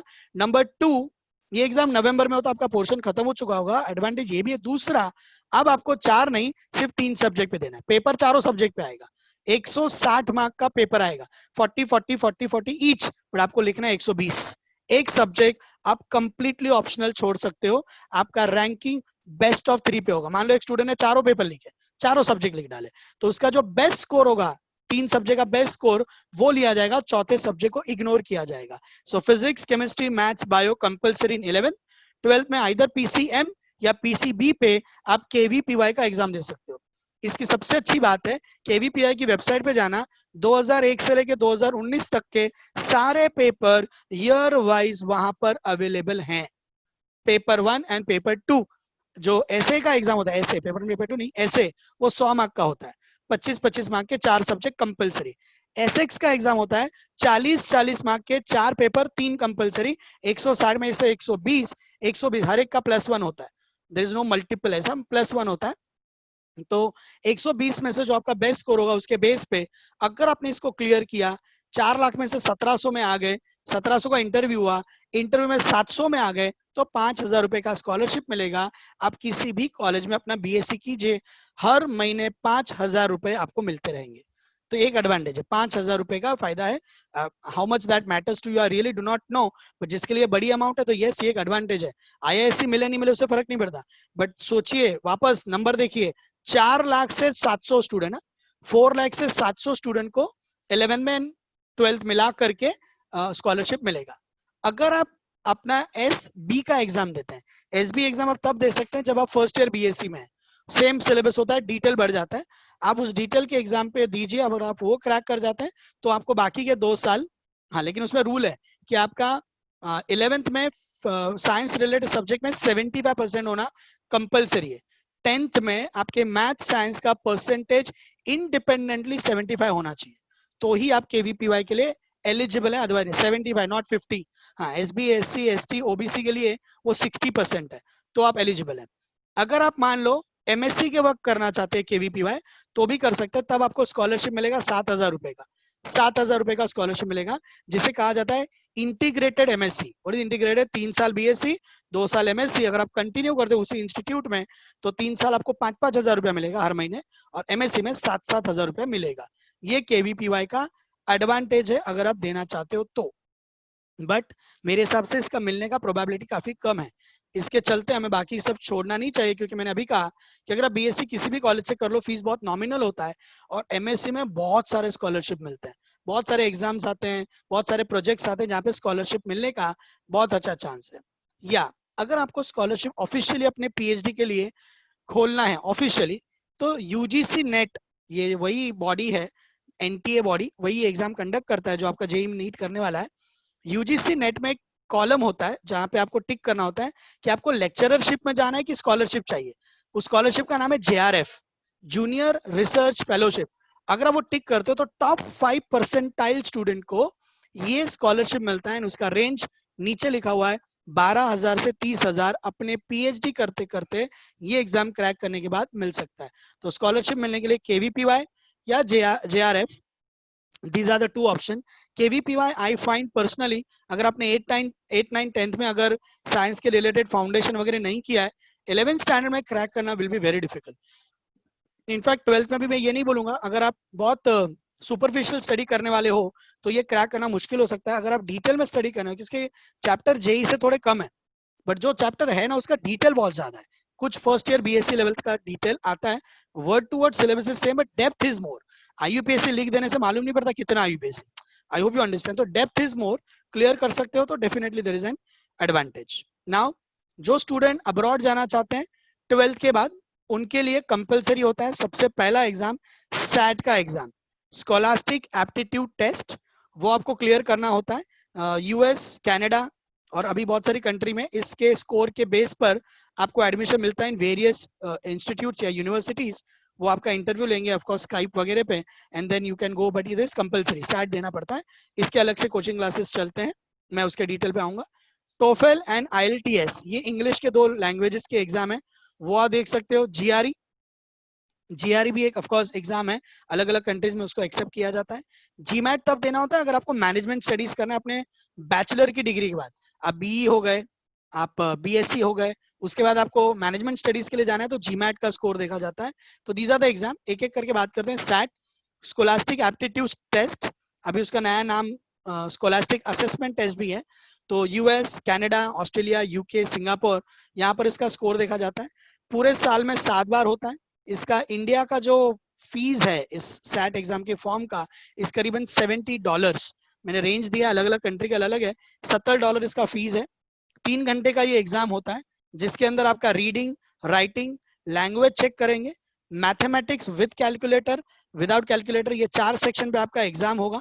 आपके एग्जाम का स्कोर का रेंज 400 से लेके 1600 होगा। व्हाट इज दैट, उसमें क्या बेस्ट है वो भी बताऊंगा। SAT का स्कोर, एक बार आप SAT दे दो 5 साल के लिए वैलिड होता है। अगर किसी को SAT नहीं देना और उसने डिसाइड किया है कि मुझे US में स्टडी करना है, तो SAT के अलावा एक और एग्जाम होता है ACT, American college testing, but the problem is इसका स्कोर सिर्फ US में चलेगा और किसी कंट्री में नहीं। सो this is SAT for your abroad studies after 12th और आफ्टर इवन योर बैचलर का डिग्री। 12th के बाद जाओगे तो अगर आप इंजीनियरिंग के लिए जाना चाहते हो तो फिर JEE CET का स्कोर नहीं देखा जाएगा, आपका HSC बोर्ड। अगर आप BSc के लिए जाना तो आपका HSC बोर्ड का एग्रीगेट, SAT का स्कोर एंड इंग्लिश लैंग्वेज का स्कोर देखा जाएगा। Test of English as a foreign language, TOEFL जिसे कहा जाता है, ये उन स्टूडेंट्स के लिए जो एक नॉन इंग्लिश स्पीकिंग कंट्री से इंग्लिश स्पीकिंग कंट्री में जाना चाहते हैं, दैट इज यूएस यूके, वहां पर अगर जाना चाहते हैं तो उसे टोफेल का एग्जाम देना होता है। उसके अलावा एक और एग्जाम होता है IELTS, ये भी है, मैं बताता हूँ कहाँ पे अप्लाई होगा। Generally US UK Canada Australia Singapore में तो है ही है। इसका एग्जाम पैटर्न क्या है, 4 सेक्शन है। रीडिंग आएगा, रीडिंग में 3 से 4 पैसेज होंगे, 10 क्वेश्चन होंगे, आपको 50 से 70 मिनट दिए जाएंगे। लिसनिंग पे एग्जाम होगा, 5-7 पैराग्राफ आप पैसेजेस दिए जाएंगे, सुनने होंगे, उसके ऊपर क्वेश्चंस पूछे जाएंगे, 5-6 क्वेश्चन, उसको आपको बखूबी आंसर देना है। आपको फ्लुएंटली बोलना आना चाहिए, वो फ्लुएंसी चेक करेंगे। राइटिंग स्किल्स आपके चेक होंगे, normal spelling, but of course that will be little bit higher level of English, वो टेस्ट होगा। इसको अगर आप क्रैक करना चाहो तो अलग से टोफेल और IELTS के क्लासेस भी होते हैं। इसका जो स्कोर होता है 0 से 120 पॉइंट के बीच में होता है। इसकी फीस $180 है और इसका स्कोर 2 साल के लिए वैलिड है। टोफेल नहीं देना है तो IELTS दे सकते हैं। IELTS का full form international English language testing system, ये एग्जाम आप क्रैक कर सकते हैं। इसमें भी वही 4 सेम है, that is listening, reading, writing and speaking. हर एक पे अलग अलग ड्यूरेशन होता है, 3.25 घंटे का एग्जाम होता है और इसका स्कोर 0 to 9 के बीच में होता है। 14,000 रुपया इसका एक एनरोलमेंट फीस है और इसका स्कोर 2 साल के लिए वैलिड होता है अगर आप अप्लाई करना चाहो तो। This is something which is the comparison कि आपका स्कोर आया तो यूनिवर्सिटी वाले आपको क्या मानेंगे। IELTS में 9, 0 to 9 में 9, 120 में से 118 या 120, you are the expert user, मतलब almost top 5 universities are open for you. 8.5 to 8 या यहाँ पर 114, वेरी गुड, मतलब you can get a good, very good university but not top 5। देन ऐसे ऐसे ऐसे यहाँ पर आई गेस 7.5 के ऊपर जिसको पॉइंटर है या 100 के ऊपर जिसको टोफेल में स्कोर है, उनके सिलेक्शन का chance is very very bright. उसके नीचे वाले को कॉम्पिटेंट, मॉडेस्ट, ये स्कोर जरूर देंगे, बट आपको या तो कोई प्राइवेट यूनिवर्सिटी मिलेगा, अच्छा यूनिवर्सिटी नहीं मिलेगा जिसका फीस बहुत ज्यादा होगा, स्कॉलरशिप नहीं मिलेगा, तो बेटर है कि आप इसको प्रोफेशनली ही क्रैक कीजिएगा। Then after BSc MSc definitely आप UPSC MPSC भी कर सकते हैं।